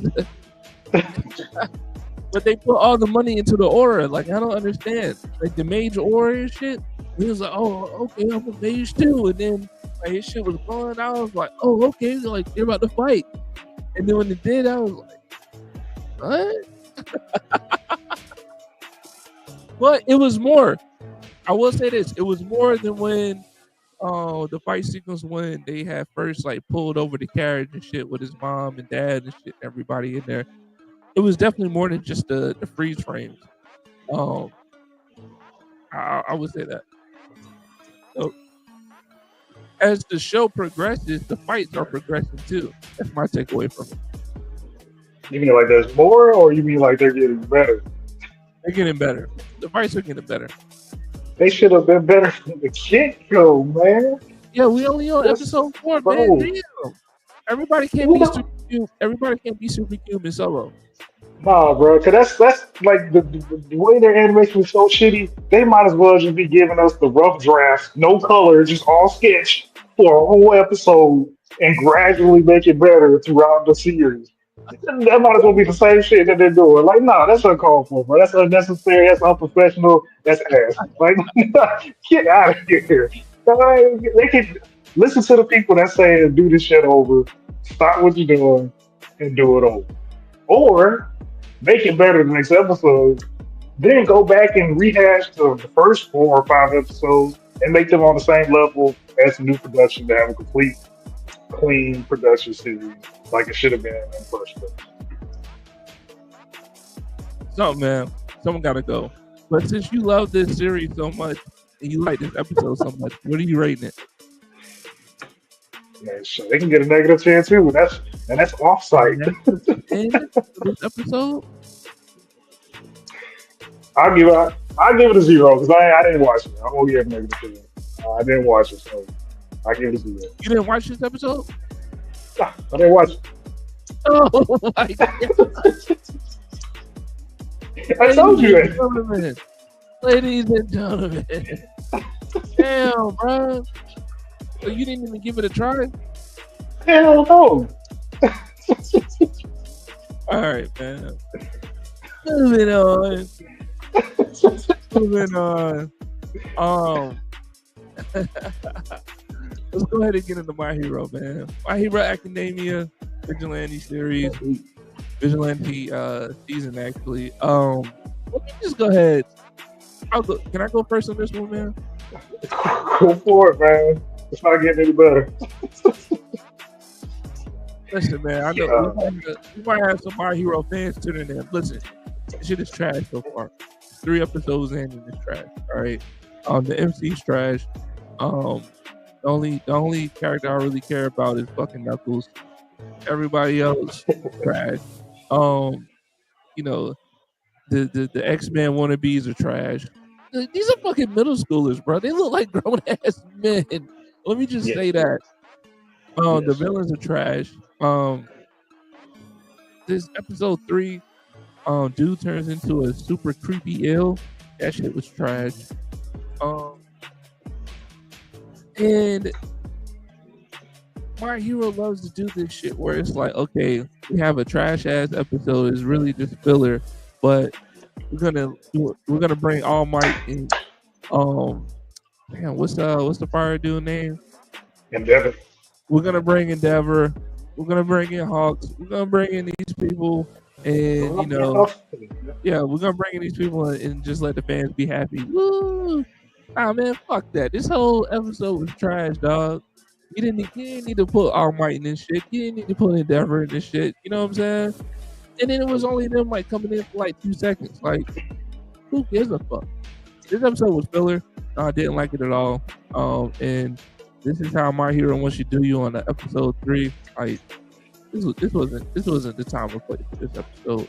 And then they try to tease you at the end of the episode, like, who's really the enemy? These vigilantes don't know what they're getting into. Well, like, yeah, motherfucker, we don't know. We don't know who's giving these people this, instant villain shot, turning them into a quirk, that they only use for 2 seconds. They don't know how to use it. And that's why a person with no quirk can beat them.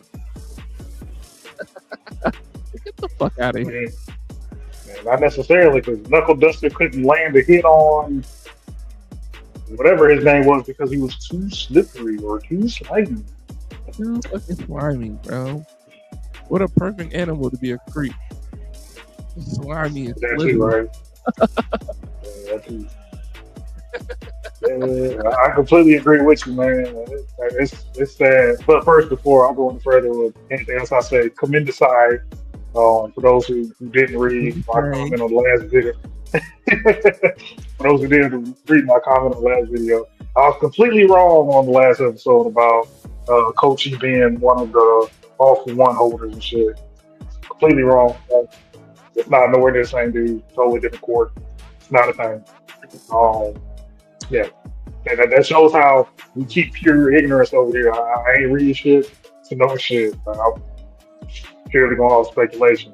And that shit was very the fuck wrong. But yeah, man, this episode was filling. Like, literally the first 15 minutes of this episode, you could have took it out and you would have got progression. I didn't need to see I'm mad I can't think of her name. Also, I didn't need to see Pop Step dancing in the streets performing a song again. We already seen that. I didn't need to see one of her admirers take trigger and be triggered.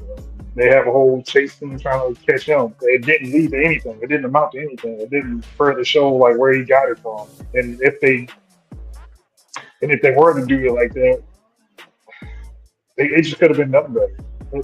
Yeah. It really sucks. It really sucks. I think I found more stuff that I'm not liking about the series than I do like, because I'm not liking that every time somebody out of the team is falling out the sky, they are magically falling on bags of trash. Like, this society, this community, this city, yeah, like they have a major fucking trash problem. Why is there so many trash bags everywhere in the fucking city? It's just ridiculous. Also, I hate the way that they present people that take trigger. Like, why is every person that takes trigger, their tongue turns fucking super long just to show off that their tongue is black, so that we know they took trigger. Like, it's very unorthodox. If anything, I wish they just had a black spot on their neck at this point to show that they had trigger, instead of their tongue fucking being black, and then the only way to find out is them having their fucking tongue fall out their fucking mouth and stuff. The whole fight, just to show that they got on trigger. Like, it's just unnecessary. Bro, that's what happens, man. That's what happens when you take trigger. I mean, I just wish their tongue didn't have to. They said their tongue turns black. They didn't say their tongue grows long bigger and longer Yeah, that's just one of the after they things. take it too. It's just stupid. It's stupid. Uh, yeah, like, we didn't need to see none of that, man. We didn't need to see Knuckle Duster and Pop Step going to the coach's house and moving in and all that. So that whole like, oh, you can't even call it sparkle. That whole Filler, back and forth, filler. a whole bunch of nothing. It really is just a whole bunch of nothing. Got virtually nothing out of it. And then, just like Jay Thomas said, we got probably like 10 seconds of them showing all these characters from the original My Hero series when they should be focusing on the people that's going to be the stars of the Vigilante series. Like, I don't know what we're doing. I really don't. Nah, that's just man, that's just their way of like, here, man, y'all take something for this episode. Fuck, get on our face. You know what I'm saying? Like man, I don't mean, give me like that. some fan service like that would have been good. Like if it actually showed like congruent action, like it literally just showed what we call, this is what I like to call flash animation. Like you saw the villains, it showed a still picture of All Might. Then it showed a still picture of All Might hitting the villain. Then it showed a still picture of All Might standing on top of the villain. Then it showed a still picture of Endeavor. Then it showed Lazy. a still picture of Endeavor hitting the villain. Like that's all they like. Yeah, man. Maybe this wasn't a good week, man.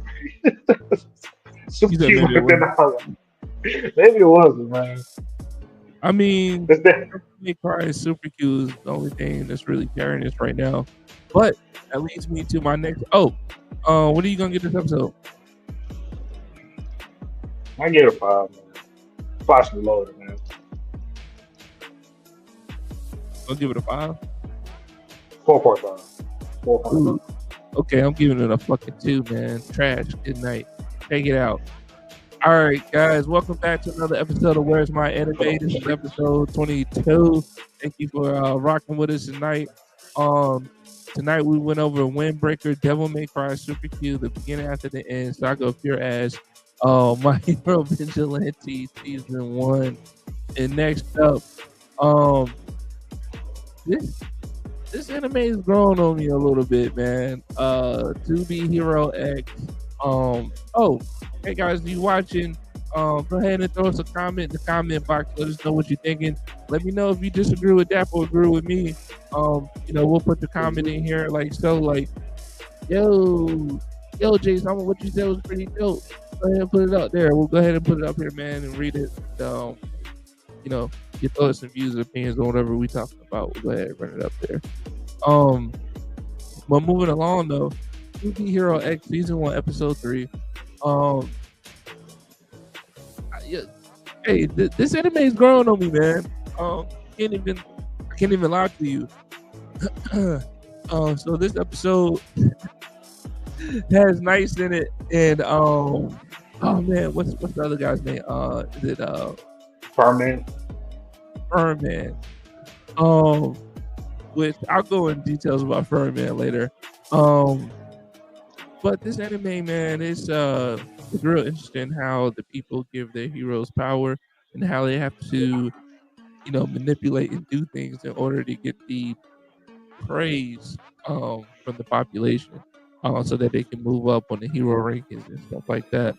I thought this episode was interesting. How they're still kind of developing Nice's character to where he's real sympathetic and empathetic towards others, and also too like trying to figure out what is his real desire, like what is it that he really wants to do, because I think he's a little torn right now about exactly what he wants to be, whether he really wants to be a hero or he wants to be Hero X, right? But I think the best part of the episode was at the end, which was real dope. I do have some questions. Like I was asking you, like, yo, how you even become a villain? And what gives you powers to become a villain, in this universe? And how do you have to conduct yourself in order to do that? Does that mean that you just have to fight a hero and then you automatically become a villain, or do you just have to have like evil thoughts in your head and then, it somehow conjures up into you becoming a villain of some sort? because I see how you can become a hero, by Firm Guy, or like the way he became a hero after he saved that little girl, in the fire and stuff. Um, which they showed some clips of Firm Man, and that shit was funny, bro. But you know, we saw how you can become a hero, and it's like technically, did we really see how you become a villain? Because the way she did was just through, sadness and anger, more like empathy. Yeah. Yeah, and anger too. You know what I'm saying? So it's like, I don't know, man. Like this whole universe is kind of tricky, man. I like this episode. It wasn't bad. It's still building, the story along. So, what do you think about it? Yeah. It's not a bad episode. I agree with just about everything. It's still progressing the story. It still has those little potholes where you don't quite understand exactly how villains. I kind of still don't understand how heroes work per se. So how Firm for this episode, Lynn, Loud, no, damn, how you pronounce his name? What are you talking about? The main character, Oh, Loud. I just call him Damn, that. just nice. Yeah, we just call him nice. Nice. Hey, you remember when Fat used to be like nice? He still does that. Still one of the best handlers ever. Nice. Yeah, that. Everybody start doing that wrong. So nice. Was talking to basically what his I guess you would say publicist or manager, probably a little bit of both. Yeah, She was manager. saying like, yeah, she was like, all right, we're gonna shoot for being one of the top 10 heroes, and the top number one hero was Furman. And so they give a little backstory on Furman. He was a firefighter. He's going to go stop this fire. The little girl was in the fire, and I don't remember what his name was before Furman, but he was just a regular person, regular firefighter, if you will. He went into the building to go save a little girl, and when he got to her, a piece of the building was falling, and it was going to crush both of them. You know? But he called the building, and he did to the best of his humanly capable body could to hold up that piece of the building from crushing him and her. And that's where kind of the confusion starts to come in because they were able to get rid of the fire. He saved the old girl. And the whole time, the little girl's, she's still in there and stuff, but she's, cheering on and encouraging Furman to, you can do this, I believe in you, this type of thing. Yeah, that's how he became a hero. I mean, but like in this reality, like, yeah, I guess you call it a hero, but like when you say they're called a hero in their reality, they actually have powers that come with it. So Furman gets his power, and basically he's just a guy that's just like, he's damn near like a tree or a building, more rather. Like, he's damn near stiff. Like, I don't think he can bend no more than like what, like 20 degrees, probably not even that much. Firm. Yeah, like he's like stiff. Stiff might even be a better word for it. Like he's just super stiff. He can still walk around and shit. Like he's super stiff, super durable, whatever. For an example, what made him the number one hero, he was out in the middle of the street. I think he was on his phone or drinking something, and there was this high speed chase between a super fast hero and a super fast villain. And the super fast villain was getting away from the heroes that was chasing him, and he wasn't paying attention. He ran in the firm and just splat. And he got rewarded for being the top hero for taking out this villain. And I didn't think he was the top hero though. To firm? Yeah. He was just one of the top 10? Is that what you're saying? Yeah, he's in the top 10, but he's not because the top hero is Hero X. I guess so, yeah. Because yeah, she did say that you want to be the top hero, the number one, which is Hero X. Okay, I guess yeah. Okay, Yeah, I guess that makes it a little bit better because I was like, damn, they progressing the story quick as fuck for him to be yeah, the yeah. first number one hero already. Nah. I think he's like number 10. But yeah, he got his hero status for just standing in the road and a villain not paying attention to splatting. But I guess if you perceive it as being a hero, the same girl that he saved some time passed, I'm assuming she's like, I'm gonna just for the sake of assuming, I'm saying she's like 18, 19. And she goes by the name of Wolf Girl, and I think she had like a high, I guess she was a pretty high villain, I guess, Pretty since what? a pretty high level villain or whatever. Since Ice's boss was like, hey, to help build up your reputation as a hero, you're gonna take out Wolf Girl. So I mean, I guess she had to be somewhere up there, but from what we've seen from her, it didn't seem like she actually causes like people harm. See, she'll do harm to the public, as far as structures, at least from what we've seen. Because her thing was she wanted to take out the statue that was made in Furman's image for what he did for the little girl. Yeah, But the little girl noticed like all the problems that having the stature and the title of Furman came with, and it made her sad knowing what he was going through and what he had to maintain to keep that status because she knows he could have been doing better as just like livability and being happy in life. Um, so her plan is take out take down Furman's statue, and she does. Furman gets to the scene. He catches. blew that shit off Plymouth Rock. Oh shit! She did though. She fucked up that whole block. Yeah, surprisingly didn't hurt nobody, but she fucked that whole block up. Nobody. Yeah, and then the statue came down and motherfucker, he was holding firm. He was holding firm on that statue. Yeah, until it's like, oh, I mean, so like, is it safe to say that his little leg braces was part of his powers? Because his leg braces gave out when he was holding up his statue.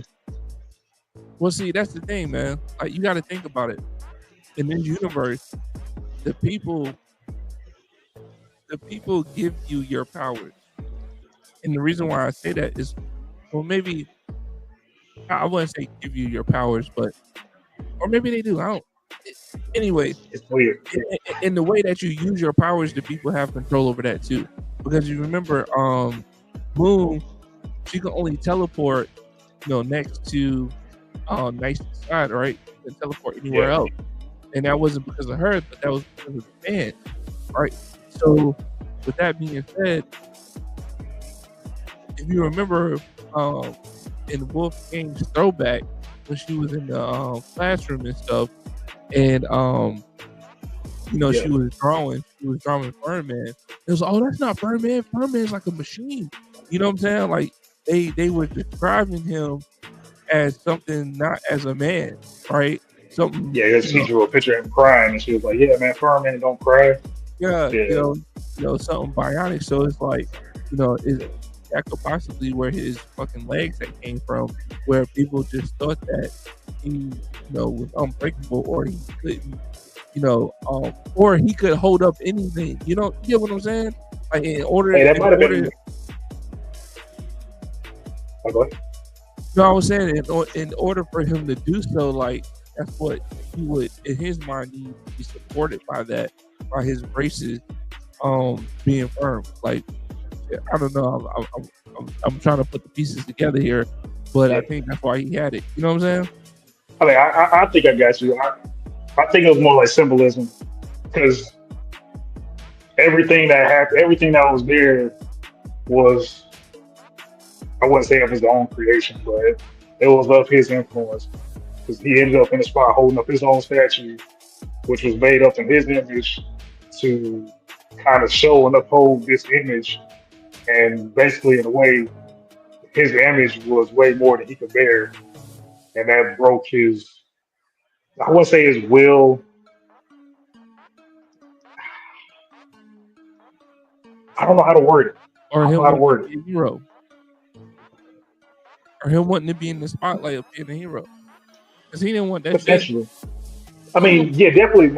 I mean, definitely when he at the end of it all, when so apparently after not apparently, but but what happened after the altercation between Wolf Girl, Furman, and Nice?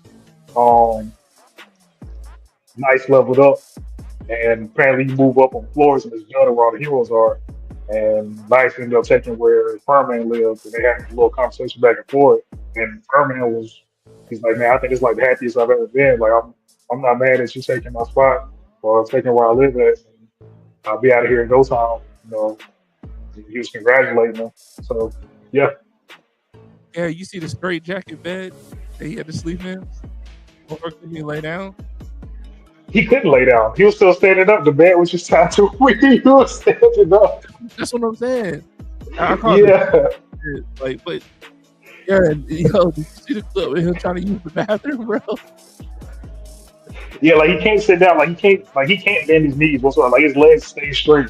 So just imagine trying to go through day to day life and you can't bend over. Like I'm like legit like if this is like your whole body, like he's only able to bend like that much.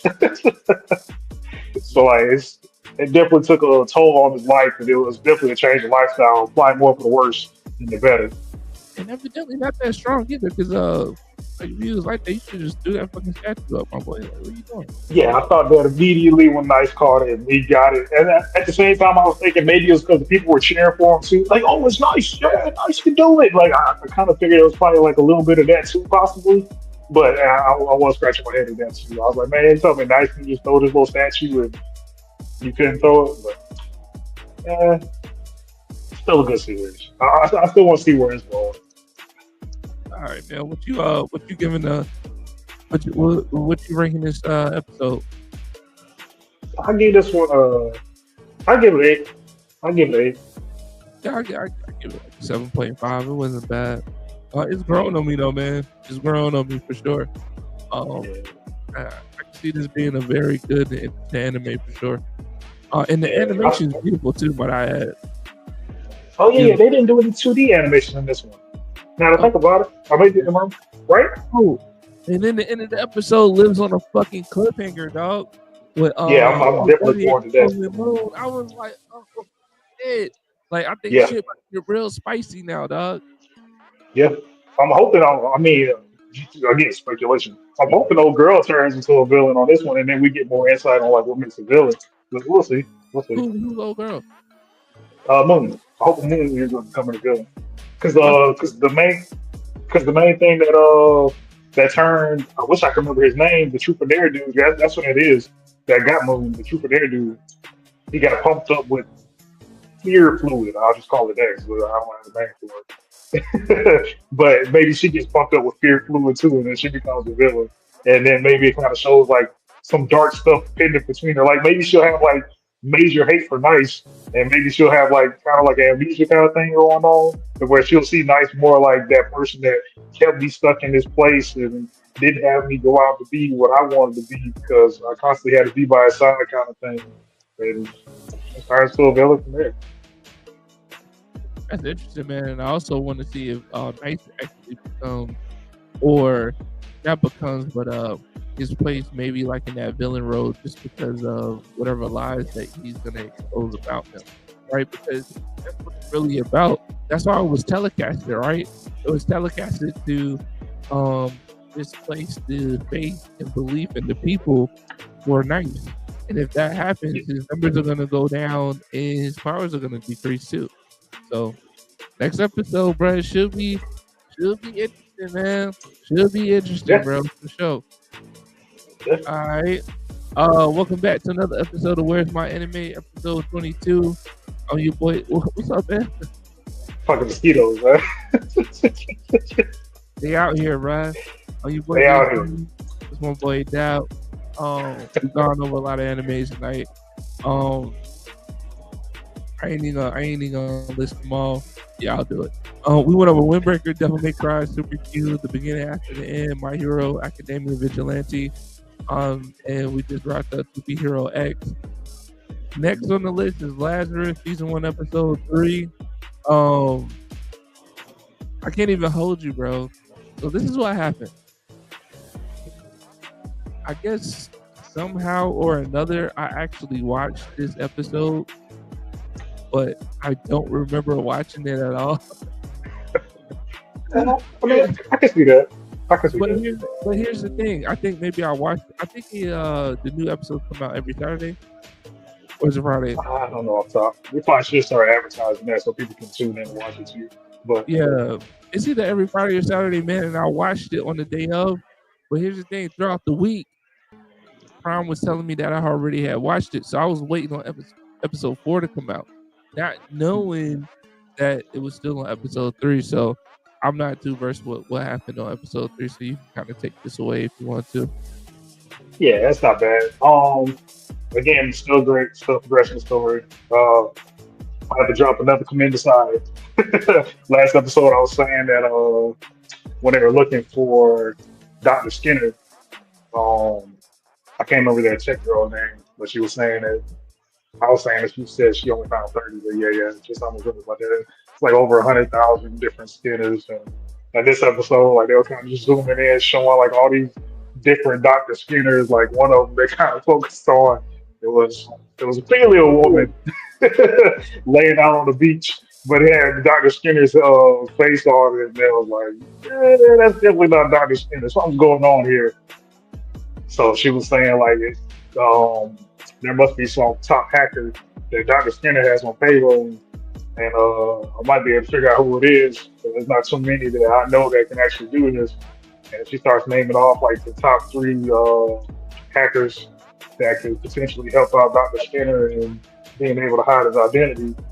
And she was like, "Well, I know 2 of them is, and I'm number 3. So we just need to figure out who these other 2 are, and we can go from there."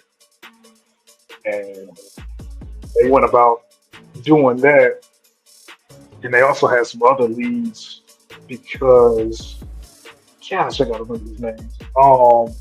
The black guy on the team, his professor was actually friends with Dr. Skinner, and he wanted to go find out where he was. That kind of ended up a little bit into a roundabout because he ended up going homeless, and they thought he was still at a university, and then found out he got fired, became part of the homeless community.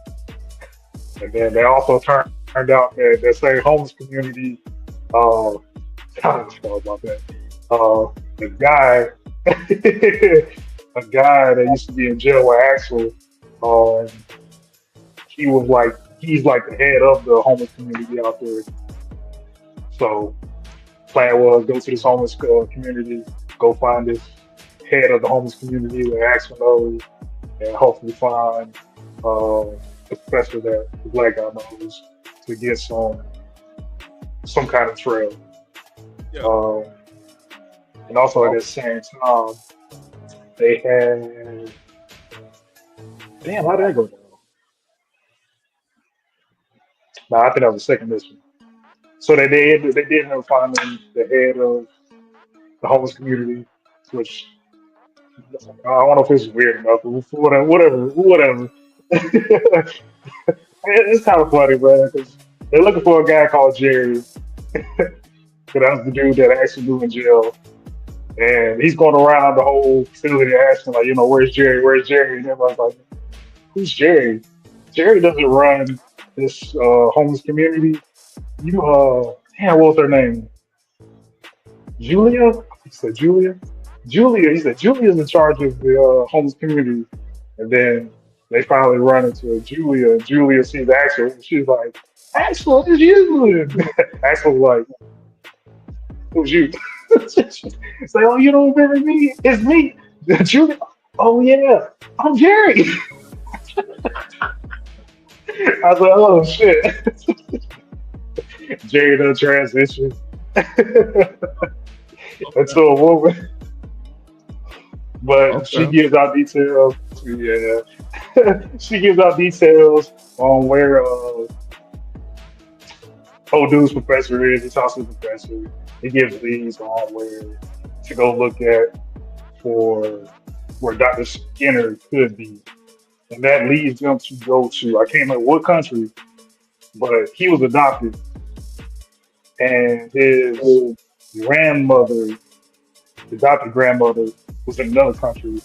I can't remember what food she used to make. And they all like rhyme too. Or it sounded something anyway. But Yo, they end up going to this country to go find her.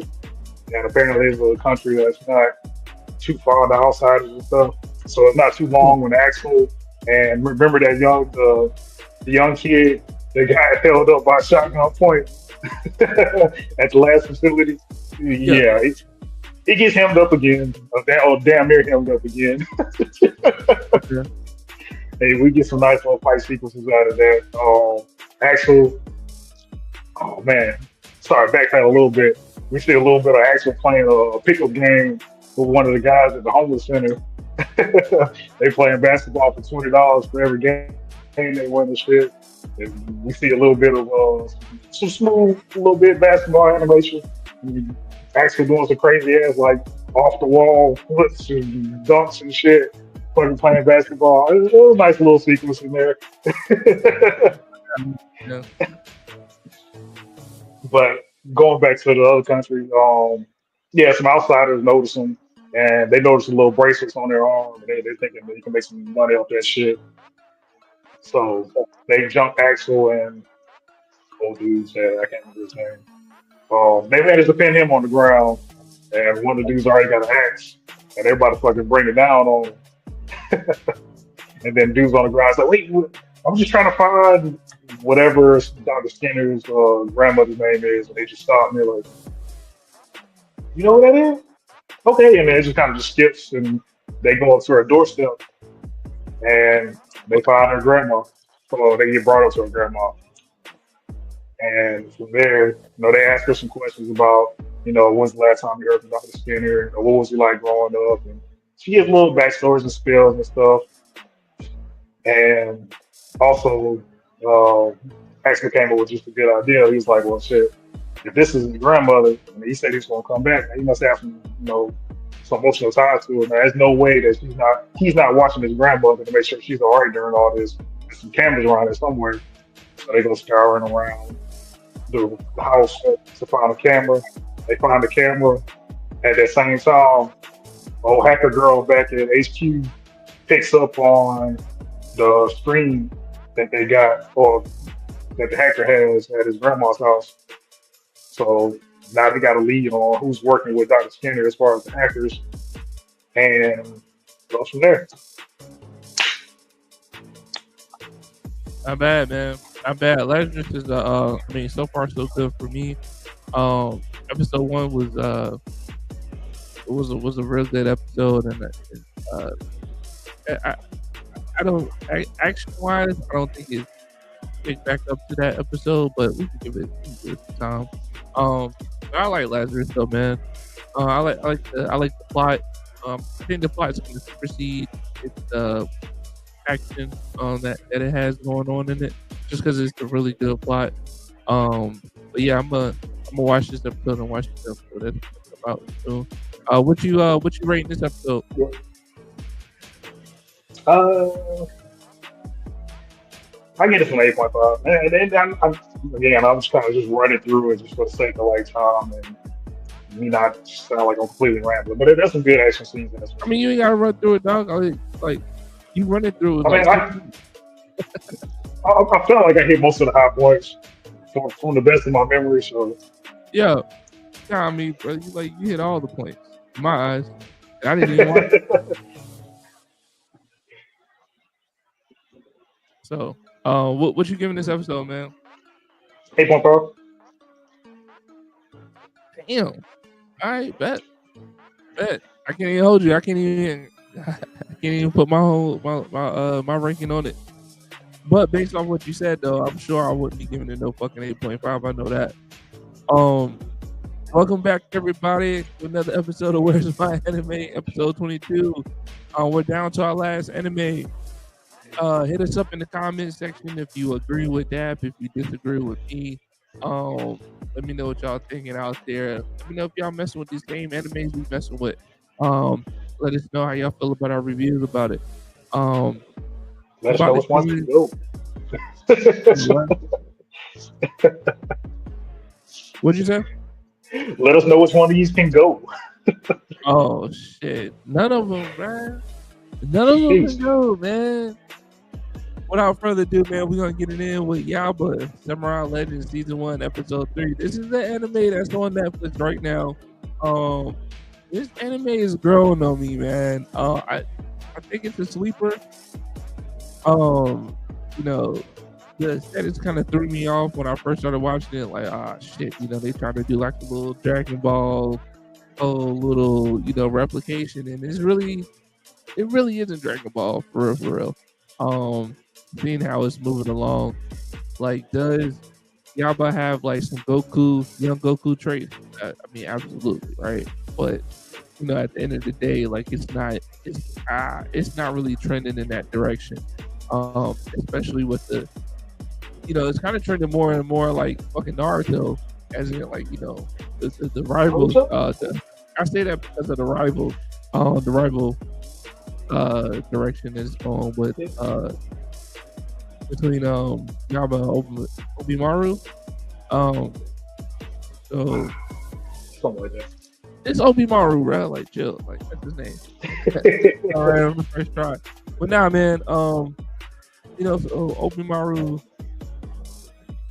Oh man, I can't remember the name of his fucking sword though. But he unlocks the fucking sword. And it's the Fuji. I know it's over there, right? Damn, yeah, it's stuck with the Fuji something. Yeah, but it unlocks the what's the term that's used for it? Homies. My bad, not homies. Honies. Yeah, Oni. It unlocks the Oni inside of him and stuff. So now you got horns and shit. Got the sword. Went to fucking school and challenged Yaba like, yo, come out here and get this work. And beat his ass. And then threw wind attacks at his what's the old girl's name? Tora or Sinky, or it starts with S. But anyway, he threw wind blast in the fucking window at them and at the school, bro. I was like, yo, this dude completely shell now, bro. Complete 180. There is no honor with this guy anymore. You know what I'm saying? He's either fucking, get busy or nothing. And I was like, damn, they're moving this shit pretty fast, bro. Yes. So we got the initial fight. Yaba gets his ass beat. He goes back. He's crying and whimpering and shit like, yo, I ain't strong. And then his daddy show up. I'm like, bro, like, I know his dad nice with this shit, bro. Like, I wonder if we gonna see him fight ever. You know what I'm saying? Like in due time. Like, we know bro dad's nice, man. Like, yo, stop playing. Which also begs the question, like, why couldn't he go get the fucking sword? I mean, he know where it is. His dad. Well, I thought he said he didn't. I thought he said he didn't know where it was at. Or did he say he knew where it was at and old girl knew where it was at? Yeah, he did. He knew what the name of the mountain was. But yeah, man, so honestly, man, the story is moving a lot faster than I thought it would. I thought we was about to get like a little long journey of him going up the mountain. I thought we was going to get a journey about him just trying to find the mountain. You know what I'm saying? Like, I thought it was like, God, bro, typical anime shit. And I'm glad that they're progressing it the way they are. So, we can get to the fucking meat potatoes, right? Like, we ain't gotta go through a whole saga of fucking Yaba just trying to find the mountain, trying to find Mr. Yamamoto, right? Like, we ain't gotta do all that shit, man. Found it. Old man found the sword, and now, I'm like, we're gonna get like a couple of episodes on the training arc of him trying to master the technique. I'm okay with that, yo. I'm okay with everything that's happening right now. I am okay.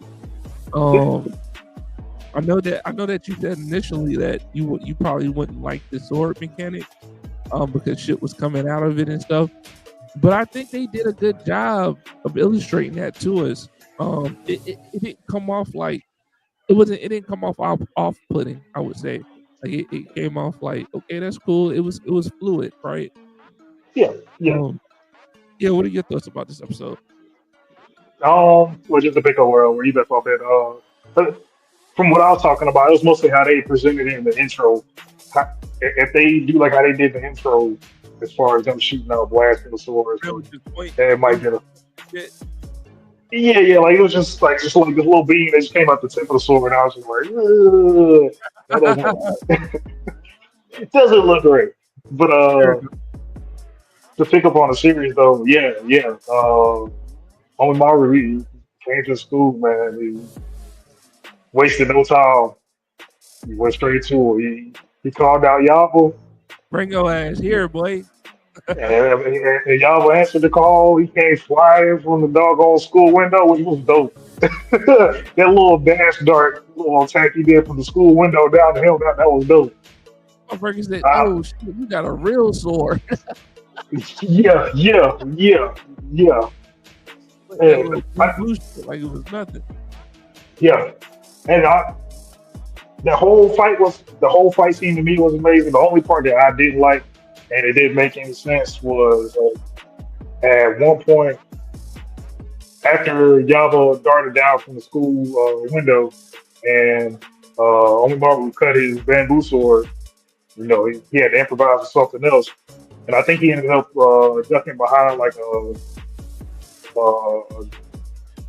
a table or something, a chair or something like that, to dodge one of his attacks. And he ended up getting a metal pole from there. This metal pole had already got cut by Omimaru's attack, but he grabs it and he's using that as an improvised weapon to continue to fight Omimaru. I don't know how you go from he already done cut this item before Yaba picked it up to all of a sudden now it's durable to attacks just because Yaba's using it as an improvised weapon. I honestly didn't like that. It didn't make any sense. But besides that, the fighting sequences for all that is dope.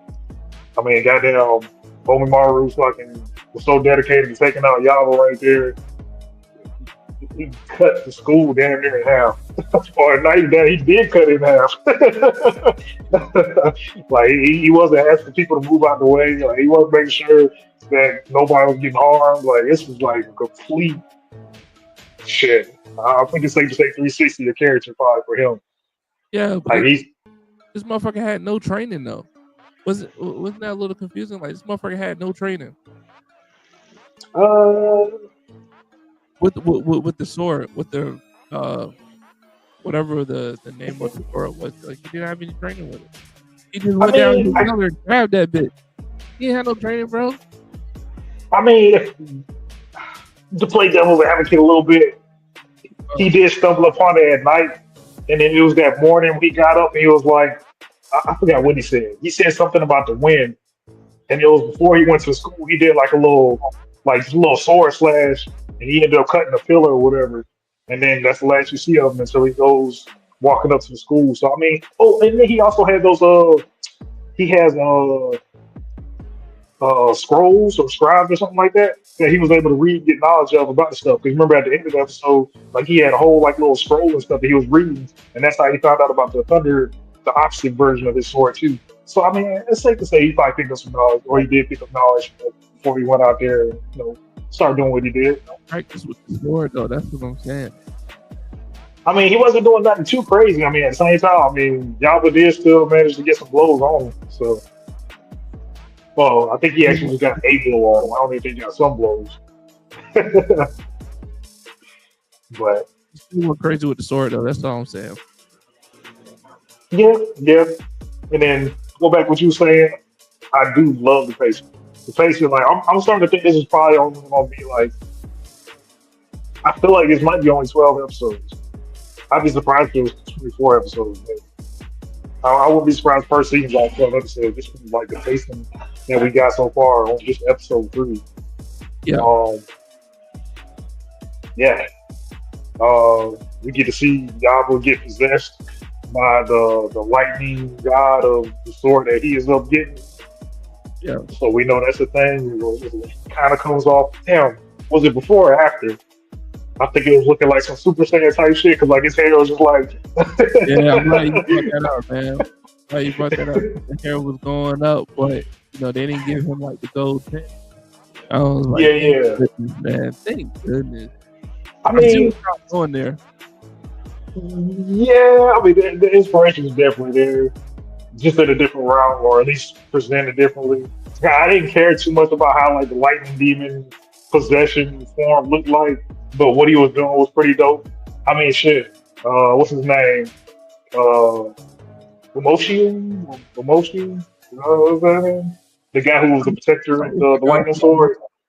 It's like Miyamoto. Miyamoto. No, I like that.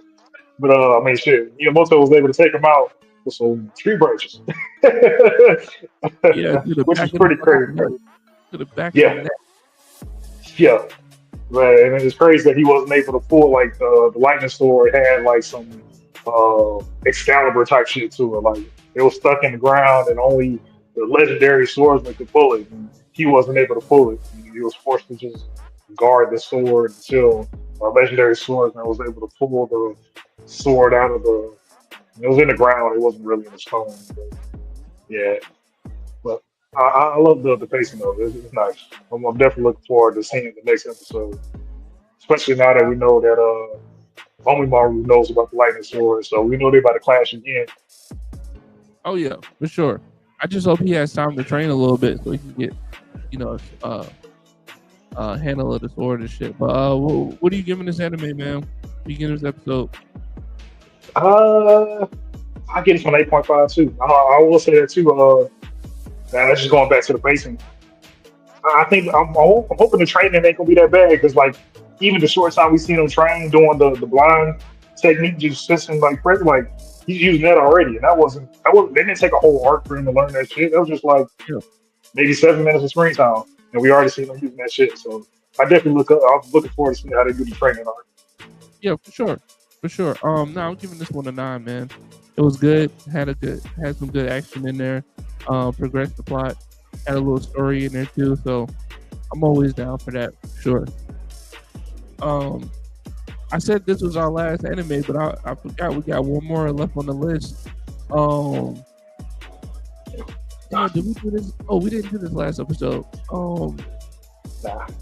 Yeah. So for those of you who are new, tuning in, Go Go Loser, is it's on Hulu, and it's a good anime. It's still on season 1, which it should be on season 2, but it's just season 1 extendo for right now. Good anime, man. Nothing about it is really gonna blow you away. However, there are multiple components that are good in the show, though. So Nothing. I know. I mean, like nothing. When I say nothing, I mean like nothing in particular, right? Like, is the story good? Yeah, the story is good, but is it blow you away good? I wouldn't say so. Is the fighting in it good? I mean, the fighting in it's alright. It's good. Does it blow you away? Nah, not really. You know what I'm saying? So, like, what I'm saying is, like, it doesn't have like one specific thing that actually blows you away about it. However, it's very well rounded. And it has a lot of good traits about it. That's how I see Go Go Loser. And it's episode 14. Is this yeah, it's not that though. So this is the second one. Past the extendo. Season 2 is off to a little slow pace. They talk about, Blue fucking getting nabbed up by Petrol. We didn't get any real action in episode 14. In fact, we got a little bit more about the universe and how many boss monsters there really are that's left. But I think it's what 8 left, something like that. Nah, it's only 5. They killed Okay, 7. There's only 5 left. that's Yeah. right. You know what I mean? It's just like this episode was just like okay, and what? You know what I mean? Like let's just go ahead and get on with it, man. But we got to see the powers of the snake boss.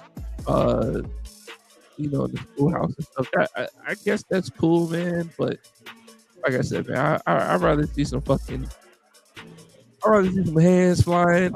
I'd rather see some blades twirling and whirling, wheeling and dealing something. So this episode was alright, man. But I wasn't too impressed. I really wasn't impressed with episode 1. I mean, episode 13. Other than the fact that we got to see the Red Ranger just being super unhinged, right? That dude crashes out and then puts a smile on his face. The one thing I did take away too from episode 14 is that I guess the Red Ranger had been doing some digging or some investigating, but he has what's his name? Fighter D, kind of like his grasp of what could possibly could have happened to the Blue Ranger. So we did get that little snippet, like I guess they're under a microscope. Yeah.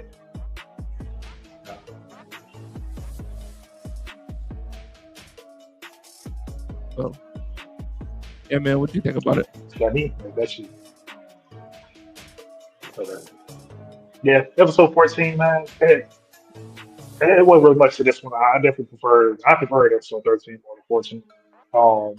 14, it just gives more insight on how the squads are broke up and how I want to say how what the not what it kind of gives insight on what every segment of the Ranger Force does, like what the Red Ranger forces do, besides just fighting monsters and stuff. What the Green Rangers do, what their squadron does, they go and actually investigate and go look for boss monsters. They said what the Red Ranger squadron does, but I don't remember what it was off top. But for episode 14, apparently it's only 4 people as part of the whole squadron or the whole force of the Green Rangers squadron right now. And that's uh, Fighter D. I can't remember what girl's name. Sam, another person I can't remember, but she's like I want to say the captain, lieutenant. She's like the lieutenant. She is the lieutenant. Yeah, she's a lieutenant.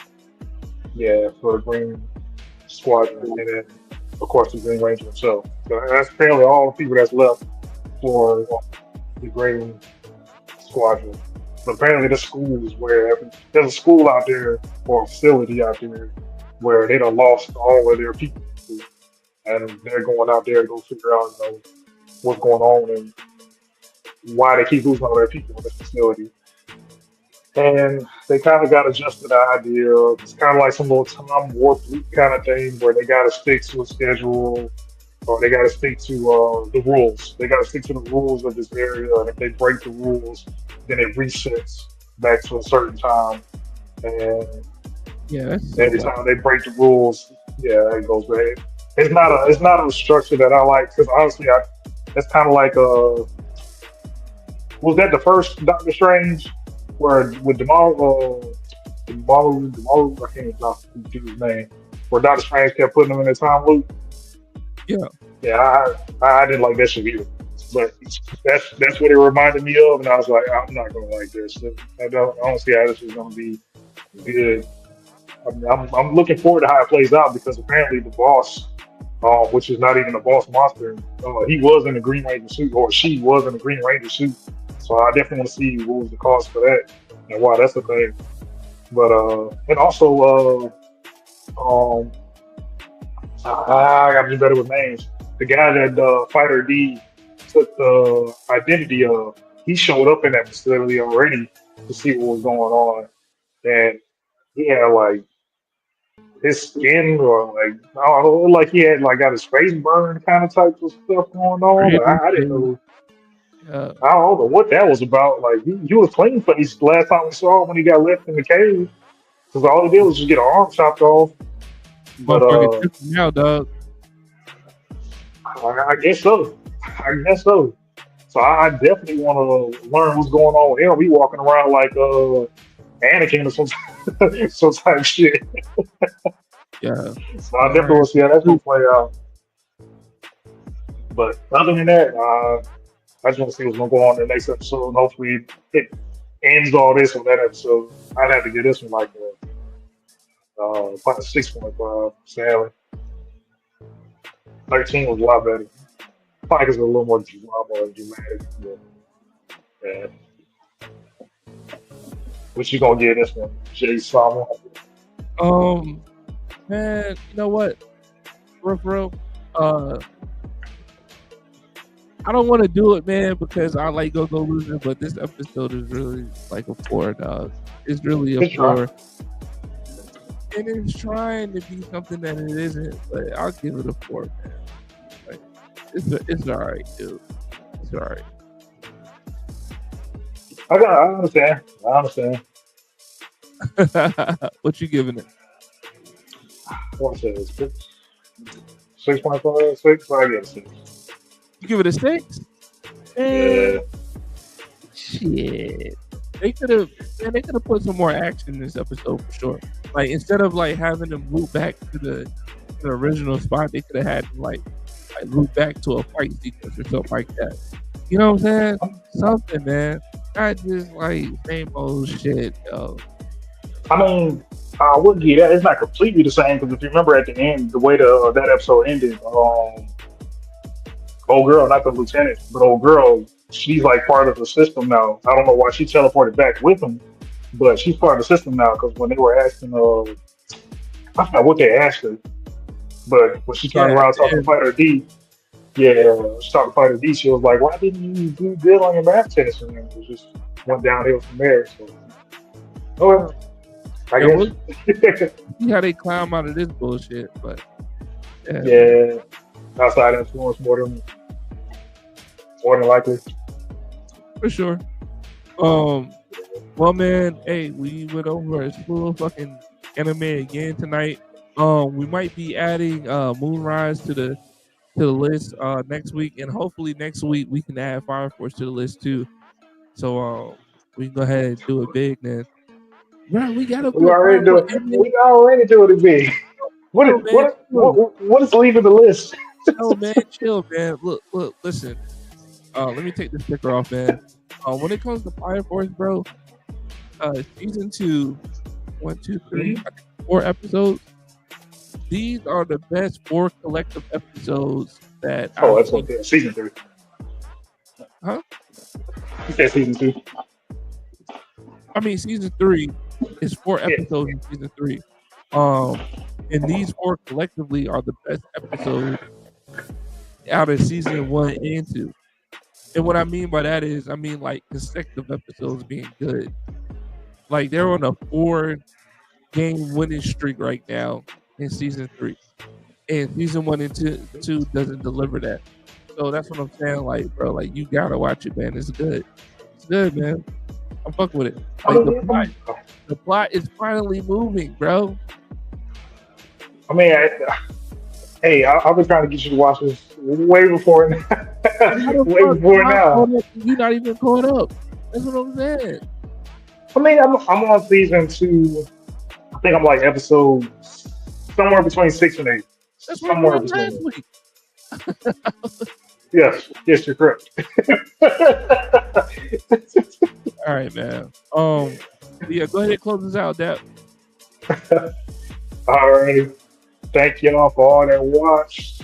For those that commented, please leave a like, subscribe, comment off the live, comment on the videos or wherever we post them at. X, Twitch, Twitter, YouTube, Facebook, OnlyFans, all that places. Patreon. No, okay. I ain't gonna take away the last 2. We ain't got those. But everything else is on that. We definitely do that. Might get them though. We ain't made it that bad yet.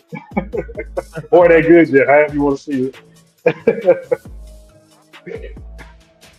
Good night. Oh, I love by design. All right, guys. Next week.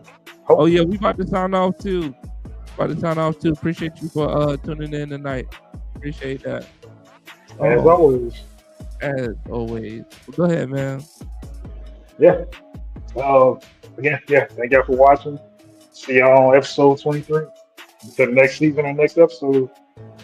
Jay Salmon, that. We'll catch y'all later.